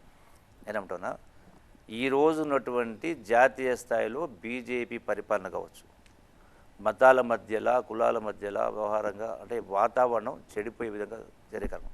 రెండవది 10 సంవత్సరాల కాలంలో ఏ గ్రామీణ ప్రాంతంలో ఏ గ్రామంలో కూడా యువత బతుకుదెరువు కానీ, రైతాంగం యొక్క ఆదాయం పెరగడం కానీ, మహిళల సమస్యలు కానీ ఏ ఒక్కరి సమస్యలు కూడా పరిష్కారం కాలే, ఏ ఒక్కటి కూడా కాలే, ఏమాత్రం కూడా మార్పు లేదు, ఎక్కడైనా గొంగడక్కడే ఉంది. ఈ పరిస్థితుల్లో ఎందుకు పార్లమెంటులో కాంగ్రెస్ ఓటు పడుతుంటే, ఏ పార్లమెంటులో తెలంగాణ బిల్లు పెట్టినరో, ఏ పార్లమెంటులో తెలంగాణ బిల్లు పాస్ అయినప్పుడు ఆంధ్ర వాళ్ళందరూ కూడా అడ్డం పడ్డా కూడా తెలంగాణ రాష్ట్ర సాధనలో ఉద్యమంలో తెలంగాణ బిడ్డల ప్రాణాలు కోల్పోయినప్పుడు ఆ బిడ్డల తల్లుల కడుపుకోత ఎట్టుంటుందో ఆ సోనియా గాంధీ తల్లి కాబట్టి అది గమనించి తెలంగాణ రాష్ట్రం ఇస్తే ఆంధ్రాలో కాంగ్రెస్ పార్టీ తుడిచిపెట్టుకోకపోతే తెలిసి కూడా రాజకీయ నష్టం జరుగుతుంది తెలిసి కూడా 4 కోట్ల ప్రజల ఆకాంక్ష నెరవేర్చాలని ఏ పార్లమెంట్లో బిల్లు పాస్ అయిందో అదే పార్లమెంటులో సోనియా గాంధీ కాంగ్రెస్ పార్టీ రుణం తీసుకోవాలంటే గతంలో ప్రధానమంత్రి పదవి అవకాశం వచ్చినా సోనియా గాంధీ తీసుకోలే, 2009లో రాహుల్ గాంధీకి అవకాశం వచ్చినా తీసుకోలే. కాబట్టి ఈ పర్యాయము ఏ పార్లమెంట్ బిల్లు పాస్ అయిందో అదే పార్లమెంటు రాహుల్ గాంధీని ప్రధానమంత్రిని చేసి సోనియా గాంధీ కాంగ్రెస్ పార్టీ రుణం తీసుకోవడం కోసం కాంగ్రెస్కు ఓటేయాల్సిన అవసరం ఉంది. 2 పర్యాలు కేసీఆర్ గారికి అవకాశం ఇవ్వడం జరిగింది. అది మన డెఫినెట్ నిదానమే, దాని తప్పే ఉంది. 100% కృతజ్ఞత. కానీ ఈ ఎన్నికలు మీరు చెప్తున్నటువంటి మాట బీఆర్ఎస్ని భూస్థాపితం చేస్తారు అని చెప్పి ఏ రూపంలో ఎలా చేస్తారు? మీరు పనిచేసిన పార్టీ మీద మీకు కనీసం కృతజ్ఞత లేదా? ఇప్పుడు నేను పనిచేసిన పార్టీ అంటే నేనేదో ఒక మాట చెప్తాను, కృతజ్ఞత అంటారు. నేను ఏ రోజు కూడా పదవులు ఆశించి దేహి అని అడిగే తత్వం నాది కాదు. మీకు ఉదాహరణ చెప్తా. నేను ఓడిపోయిన తర్వాత బహుశా నెలకే అనుకుంటా కేటీఆర్ ఉండి, అన్న నీకు క్యాబినెట్ హోదా, ప్లానింగ్ బోర్డు వైస్ చైర్మన్ పదవి బాగుంటుంది, ఒకసారి సీఎం గారిని అడగండి, ఒకసారి అడగండి సీఎం గారిని కలవని మాట్లాడి అన్నాడు. నేను ఓడిపోయి పదవులు అడగటం కాదు అని చెప్పిన, నేను అడగను అని చెప్పిన స్పష్టంగా. ఇప్పుడు కలిసి అడగండి, నిజం అవ్వదా, నేనే వర్కౌట్ చేస్తాను, నీ ఇష్టం, నేను అడగను అన్నా. ఏ రోజు మాట్లాడి ఏ రోజు అడగలే. రెండవది, నేను నాకు I got my own way of thinking. స్థానిక సంస్థ ఎన్నికలప్పుడు ఎప్పుడైతే కనీస గౌరవం లేనప్పుడు ఎందుకు ఆ పాటలు ఉండడానికి కదా అడిగింటే ఇచ్చు కదా. నా అందరి మాదిరిగా నేను కూడా అడిగింటే, ఒక ఎమ్మెల్సీయో ఓ రాజ్యసభనో ప్లానింగ్ బోర్డు ఆయన అడగమంటే నేను అడిగింటే ఏదో ఒకటి ఇద్దరు కదా. నేను అడగలే. అడగకపోగా ఎప్పుడైతే ఓడిపోయిన తర్వాత స్థానిక సంస్థ ఎన్నిక వచ్చిన సందర్భంలో ఆనాడు నేను ఇండిపెండెంట్గా పోటీ చేయడం జరిగింది. స్థానిక సంస్థ ఎన్నికలు, సర్పంచ్, ఎంపీటీసీ ఎన్నికలు. మున్సిపల్ ఎన్నికల్లో వచ్చినప్పుడు మొత్తం స్టేట్ అంతా వైరల్ అయింది. సార్, అది వ్యక్తిగత మీ గురించి చెప్తున్నారు. నేను అడుగుతున్నటువంటి ప్రశ్న బీఆర్ఎస్ భూస్థాపితం గురించి మీరు అన్నటువంటి మాట. దానికి వస్తున్నా ఒక మాట, ఎందుకంటే వినాలా. మొత్తం స్టేట్లో ఆనాడు జరిగిన మున్సిపల్ ఎన్నికల్లో 123 స్థానాలలో 120 బీఆర్ఎస్ వస్తే 3 బీజేపీ, 2 కాంగ్రెస్ వచ్చినాయి, 3 ఇండిపెండెంట్ వచ్చినాయి. అందులో కొల్లాపూరు, తర్వాత ఐజా అండ్ కల్వకుర్తి. ఆ ఎన్నికల్లో నామినేషన్ చేసే సందర్భంలో నాకు ఇదే సంతోష్ 8 టైమ్స్ ఫోన్ చేసిండు. నేను మాట్లాడని చెప్పిన, విత్డ్రా చేసుకోని చెప్పిన. Why should I surrender? Question of my self respect. Telangana తీసుకుని ఆత్మగౌరవం కోసం, మీ పదవుల కోసం నేను ఆలోచించబడుతున్నా. Why should I? ఇప్పుడు బీఆర్ఎస్ భవిష్యత్తు ఏంటంటారు?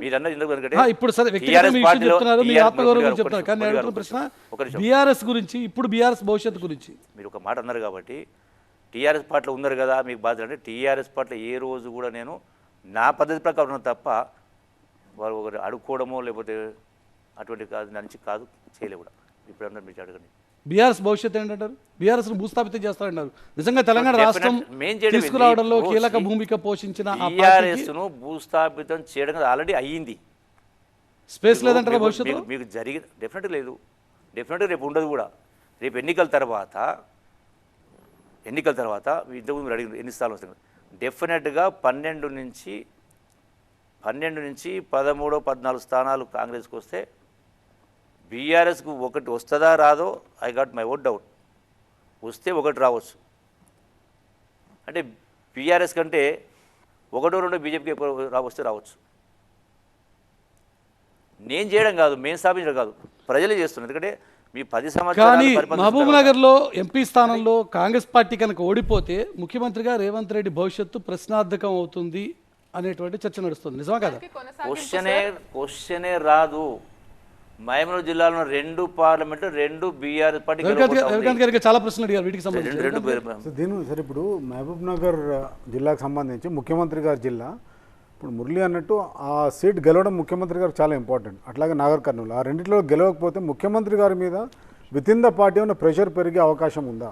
ఏమి పెరగదు. ఎవరికంటే ఇప్పుడు కాంగ్రెస్ వాళ్ళకైనా బీజేపీలో భ్రమలు ఉన్నారు. 100% total state Congress party is united for the betterment of the state. At present, Sonia Gandhi after Lok Sabha elections, at present కాదు, for this 5 years and also for coming 5 years. ఎందుకంటే తెలంగాణ ఇచ్చినాక గతంలో వాళ్ళు చేయకపోయినా ఈ ఉన్నటువంటివన్నీ కూడా ప్రజల కోసమే ఇవన్నీ. ఇంట్రడక్షన్లో అడిగిన ప్రశ్న, ఈ ఎన్నికల్లో, ఈ లోక్సభ ఎన్నికలు ఇప్పుడు కాంగ్రెస్ పార్టీ, రాష్ట్ర కాంగ్రెస్ పార్టీకి ఒక అగ్ని పరీక్ష అంటున్నారు. ఎందుకంటే ఎన్నికల తర్వాత కాంగ్రెస్ పార్టీ పరిస్థితిలో చాలా మార్పులు రాబోతున్నాయన్నది బీఆర్ఎస్, బీజేపీ చేస్తున్న ప్రచారం. నిజమా కాదా? దింపుడు గళ్ళం ఆశలు పెట్టుకున్నారు. దింపుడు గళ్ళం ఆశలు టీఆర్ఎస్, కేసీఆర్, భక్త బృందమో, బీజేపీలో ఆశలు పెట్టుకున్నారు. ఒక ప్రశ్న, ఆశలు చిన్న ప్రశ్న, ఇది ఇబ్బంది పెట్టే ప్రశ్న. ఈ మధ్యలో మీరు ఒక రాంగ్ రీజన్కి చాలా వైరల్ అయినారు. ఒక రాంగ్ రీజన్కి బాగా వైరల్ అయిన ఒక ప్రశ్న. పెంట్లవల్లి గ్రామం నేను డబ్బులు ఇచ్చినా కూడా ఓట్లు పడలేదు, ఇక్కడ ఎక్కువ అయినాయి, అక్కడ ఎక్కువ వచ్చినాయి. కంప్లైంట్ వెళ్ళింది. ఎన్నికల కమిషన్ కూడా కంప్లైంట్ కోతికి కొబ్బరి చిప్ప దొరికినట్టు కోతి కొబ్బరి చెప్ప కాదు. మంత్రి గారు ఒక్క నిమిషం. ఫ్యాక్ట్ ఏంటి అని చెప్పండి. సార్ మంత్రి గారు ఒక్క నిమిషం. ఇదే వాయిస్ ప్రశ్న క్లియర్గా ఉందా? రవికాంత్ ఇదే గారు ప్రశ్న మా అల్లంనారాయణ గారి ప్రశ్నకు ఈరోజు మీ ప్రత్యర్థి హర్షవర్ధన్ రెడ్డి గారు ఎలక్షన్ కమిషన్ ఆఫ్ ఇండియాకు లెటర్ రాస్తున్నారు, మిమ్మల్ని డిస్క్వాలిఫై చేయాలి ఇమీడియట్గా, ఇట్లా పైసలు ఇచ్చి మేము ఓట్లు కొన్నామని ఆయన బహిరంగంగా అన్నారు. అంటే దీని గురించి చెప్తారు. ఎవరు చెప్పిన పైసలు ఇచ్చిన ఓట్లు కొనమని? మీరు అన్నారని. అది వీడియో ఉంది కదా. ఒక మాట అశ్వత్థామ అతహక్ అని గట్టిగా మాట్లాడి పుంజరహ అని చిన్న మాట అర్థం వేరే వస్తుంది. మీరు ఇది అర్థం చేసుకున్న బట్టి ఉంటుంది. నేనేమన్నా 100% ప్రతి గ్రామానికి ఇన్ని వర్కులు ఇచ్చినా, ఇంత డెవలప్మెంట్ చేసినా, ఇంత చేస్తే కూడా మీ దగ్గర ఎందుకు రాలేదు? మీకు సీసీ రోడ్డు ఇచ్చిన, కోట్ల రూపాయల సీసీ రోడ్డు ఇచ్చినాం, మండలం చేసినాం, ఇన్ని కార్యక్రమం చేస్తే ఎందుకు మీ దగ్గర ఓటు ఎక్కువ తప్పింది? అంటే డబ్బులు పంచింది కాదు, డబ్బులు issue కాదు. పంచింది కూడా అన్నారు కదా. డబ్బులు ఇష్యూ, అరే, డబ్బులు మీరు పంచిందా? అని ఊహించుకుంటే దానికి నేను ఊహించుకోవడం చేస్తా. కాదు అది. అది వర్క్ అందుకని ఉందా? డబ్బులు పంచిందా? ఇప్పుడు డబ్బులు సగా- ప్రస్తావన తెచ్చినారు. మీరు విన్న పదానికి ఇప్పుడు అర్థాలు నానార్థాలు విపరీతార్థాలు చాలా వస్తాయి. అది వేరే విషయం. అంటే అర్థం చేసుకుంటే వీడియోలో దానికి నేనే చేస్తా. అంటే వీడియోలో వీడియోలో కనబడుతున్నారంటే కనబడేది ఒకటి. మీరు డబ్బుల గురించి మాట్లాడినట్టుగా ఎంతసేపు కాంగ్రెస్ పార్టీ ఒక మాట ఏంటా, ఏ రోజు కూడా రాజకీయాల్లో నేను ఓట్లకు డబ్బులు పంచినటువంటి చరిత్ర నాకు లేదు.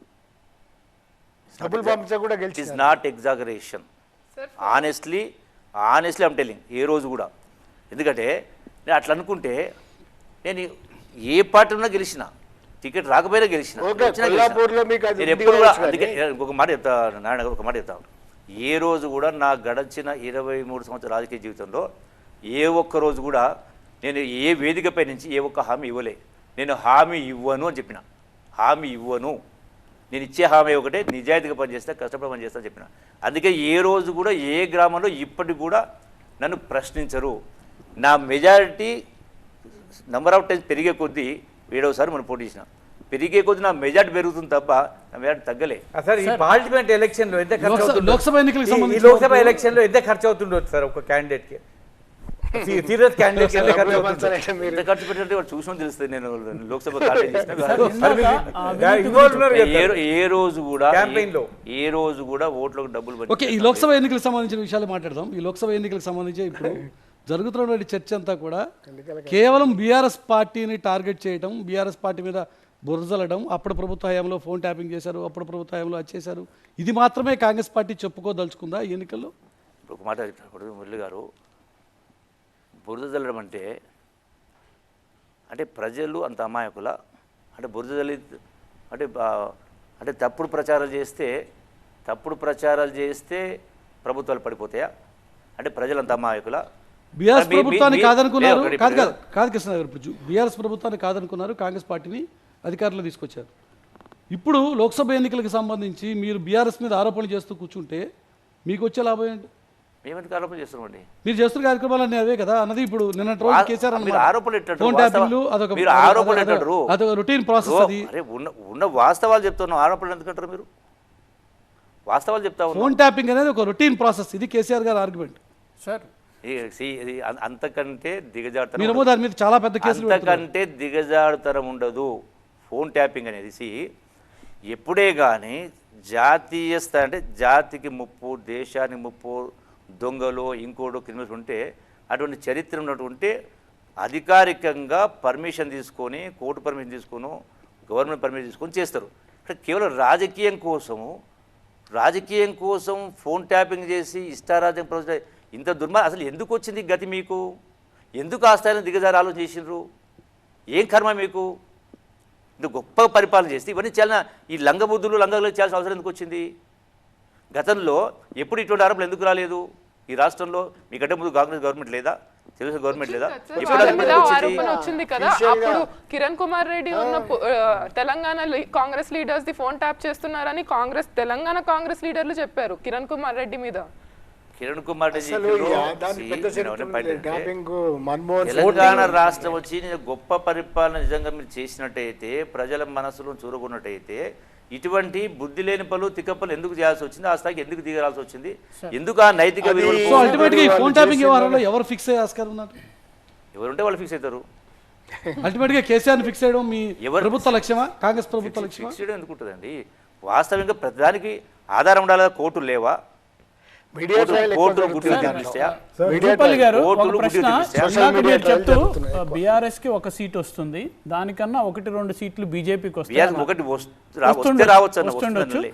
మరి మీరు బీజేపీని అంత తక్కువ అంచనా ఎందుకు వేస్తున్నారు? బీజేపీకి మోడీ హవా కొంత అక్కడ ఇక్కడ కనపడుతుంది. ఇలాంటి సమయంలో రామ్ ఇష్యూ ఉంది. ఇలాంటి సమయంలో తెలంగాణలో బీజేపీని మీరు అంత తక్కువ అంచనా వేస్తున్నారేంటి? అంటే వాళ్ళ దగ్గర 8 మీరు నుంచి 10 issue సీట్లు అంటున్నారు వాళ్ళు. ఒక మాట ఎందుకంటే థ్యాంక్స్ టు టెక్నాలజీ ఈనాడు ఉన్నటువంటి మీ టీవీలు కావచ్చు, పత్రికలు కావచ్చు, ప్రతి ఒక్కరు కూడా ఆలోచన పర్లేను. మీరు అక్షంతలు రాముడు చూపించి అక్షంతలు పంపించి ఓట్లు ఏమంటే ఈ అక్షంతలే రేపు ప్రాజెక్టులు కడతాయా, ఈ అక్షంతలే రేపు ఉద్యోగాలు ఇస్తాయా, ఈ అక్షంతలే రేపు పెరిగిన పాలు అవుతుందా అంటే రాముడిని కూడా రాజకీయానికి వాడుకోవాల్సిన కర్మ బీజేపీ వాళ్ళకి ఎందుకు వచ్చింది? మీరు అడిగేది నిజంగా గొప్పగా మీరు పరిపాలన చేసినట్టే మీరు చేసిన పనులని చెప్పి మీరు ఓట్లు అడగాల. అంటే మీరు కాంగ్రెస్ లీడర్లు పనులు కూడా చెప్పి- గుళ్ళలో పోతున్నారు, యువతులు పెట్టుకుంటున్నారు, తిరుగుతా ఉన్నారు. మీ మీ లోపం టాప్- ఒక్కడే మీ అండి. టాప్ అదే కాదు, లీడర్స్ కూడా పోతా ఉన్నారు. నేను హిందువులు కదా, నేను కూడా రోజు నేను అనుకుంటే ఒక 5 సెకండ్లే దండ పెట్టుకుంటాం. అంటే ఒక చెప్పాలంటే రాముడు ఒక 10 ఓట్లు ఇష్టం వస్తే వాళ్ళకి కదా. అందుకనే అటాక్ చేయకపోగా డిఫెన్స్ మీరు అదే సమస్య. రాముని చూపించో అక్షంతలు చూపించో ఓట్లు పడతాయి అనుకుంటే మీ భ్రమ వాళ్ళ పొరపాటు. 100% జరగదు. ప్రజలు తెలివి పరులు. ఒక లెక్క చూడండి, పాత చరిత్ర లేదా? ఒకనాడు 1978 ఏమైంది? ఇందిరాగాంధీ ఎవరిని ఊహించిండ్రా? ఎవరు ఆనాడు ఈ టెక్నాలజీ లేదు. కంబైన్డ్ ఎఫర్ట్ ఉండే. ఇప్పుడు ఎక్కడున్నది కంబైన్డ్ ఎఫర్ట్? మీకు ఆ? కంబైన్డ్ ఎఫర్ట్ ఉండి అట్లా ఓడిపోయింది ఆమె కానీ 1978లో Alternative టెక్నాలజీ governments. లేదు, టీవీ లేదు. అయినా కూడా కేవలం ఒక ఇందిరాగాంధీ ఇష్యూ పైన డిపాజిట్ రాదనుకున్న వాళ్ళు 40-50 మేరతో గెలిచింది. 83లో ఎన్టీ రామారావు అప్పుడు లేదు కదా గెలిచి. అంటే ప్రజలు డెఫినెట్ గా ప్రతి అంశాన్ని సార్ నిన్న చేస్తారు. సార్, మీ మహబూబ్ కాంగ్రెస్ నగర్ లో సార్, కేసీఆర్ సార్, జూపల్లి మాట్లాడుతూ గారు. బడే బాయ్ కేసినా చోటే బాయ్ కేసినా ఒక్కటే అని చెప్పి మహబూబ్ నగర్ లో మీ ఏరియాలో మాట్లాడుతూ చోటే ఇద్దరికి- బాయ్ బడే బాయ్ అనేది పరిపాలనకు సంబంధించిన అంశాలు మాట్లాడతారు, రాజకీయం గురించి కాదు కదా.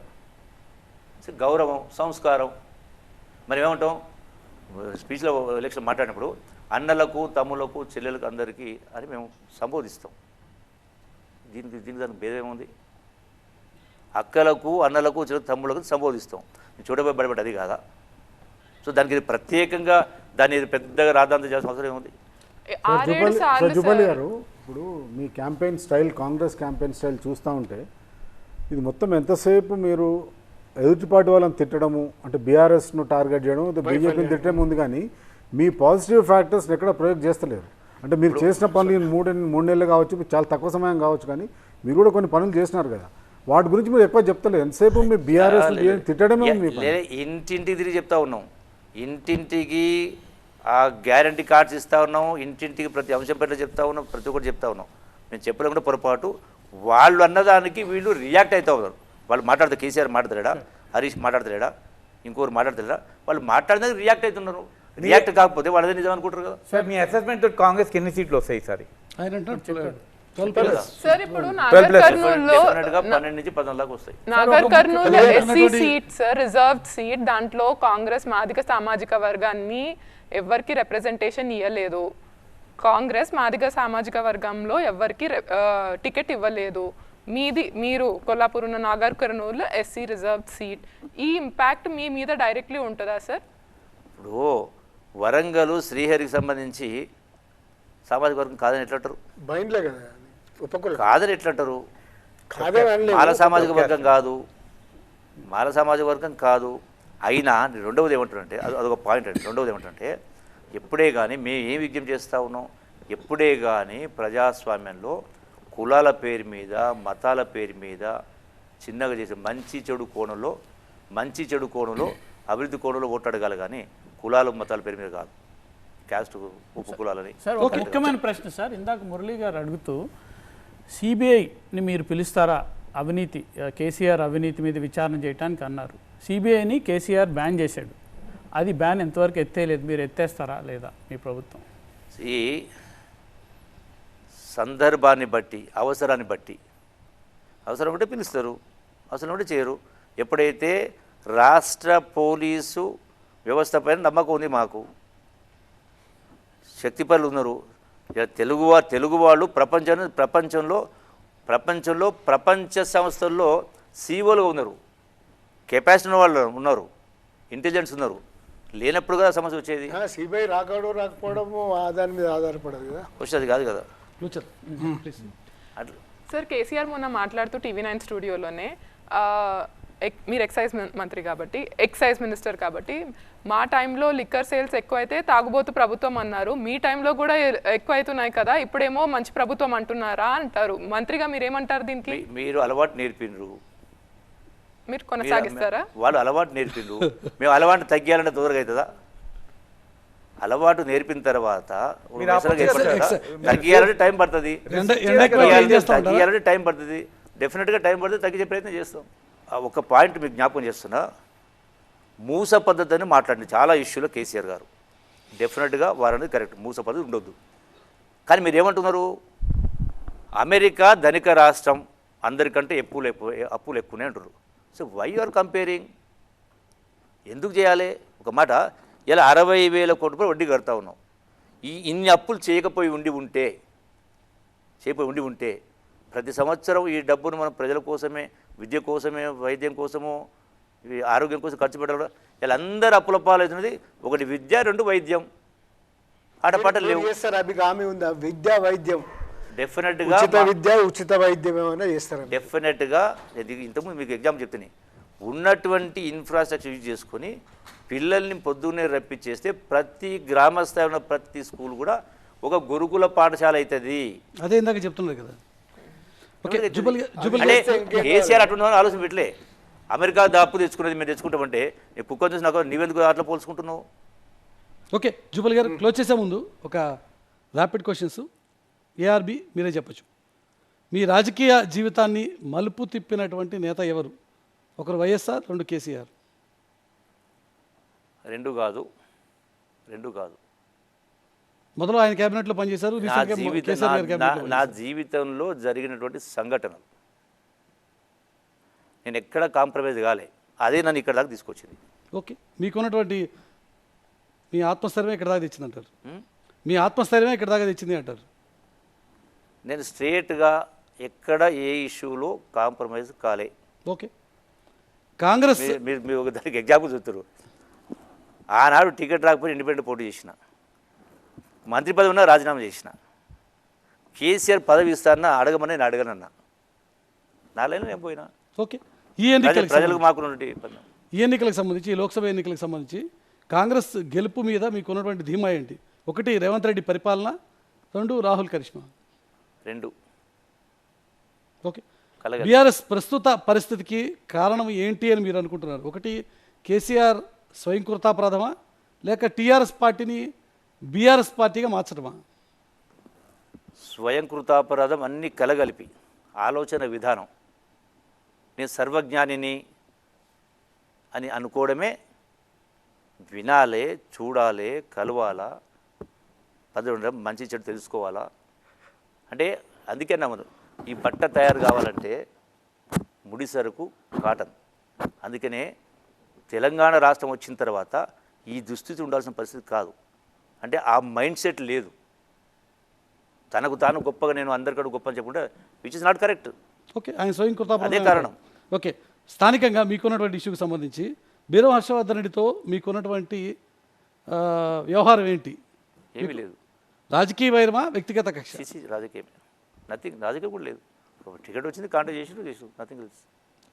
ఫోన్ ట్యాపింగ్ కేసు ఇప్పుడు అల్టిమేట్గా ఈ వ్యవహారం ఎక్కడ ల్యాండ్ అవుతుంది అంటే, బీఆర్ఎస్ అది తప్పిదం వల్ల జరిగినటువంటి వ్యవహారమా, లేక ప్రస్తుతం కాంగ్రెస్ పార్టీ చేస్తున్న ప్రతీకార దాడి మాత్రమేనా? కాదు, 100% బీఆర్ఎస్ పార్టీ ఫోన్ ట్యాపింగ్ పాల్పడదు. కక్షపూరితం కాదు. ఓకే, మీ వ్యక్తిగతంగా జూపల్లి రాజకీయ లక్ష్యం ఏంటి? ముఖ్యమంత్రి కావడమా? ఎందుకంటే చాలాసార్లు మంత్రిగా ఉన్నారు కాబట్టి, లేక ప్రస్తుతం మీరు ఉన్నటువంటి పార్టీకి, కాంగ్రెస్ పార్టీకి అధ్యక్షుడు కావడం? నాకు ఏ లక్ష్యం లేదు. I'm very much happy. 150 రూపాయల జీతం నుంచి మొదలుపెట్టి ఇక్కడ దాకా వచ్చింది. That it self is the I very much happy. నేను నాతో నేను దిస్ ఎనఫ్ ఫర్ మీ అనుకున్నాను. రైట్ జూపల్లి గారు, thank you so much TV కోసం సమయం గడిచినందుకు. లీడర్స్ అండ్ ఫైటర్స్లో మంత్రి జూపల్లి కృష్ణారావు మనతో పాటు ఉన్నారు. నెక్స్ట్ మరొక ఎపిసోడ్లో మరో లీడర్తో మళ్ళీ కలుసుకుందాం. చూస్తూనే ఉండండి TV9.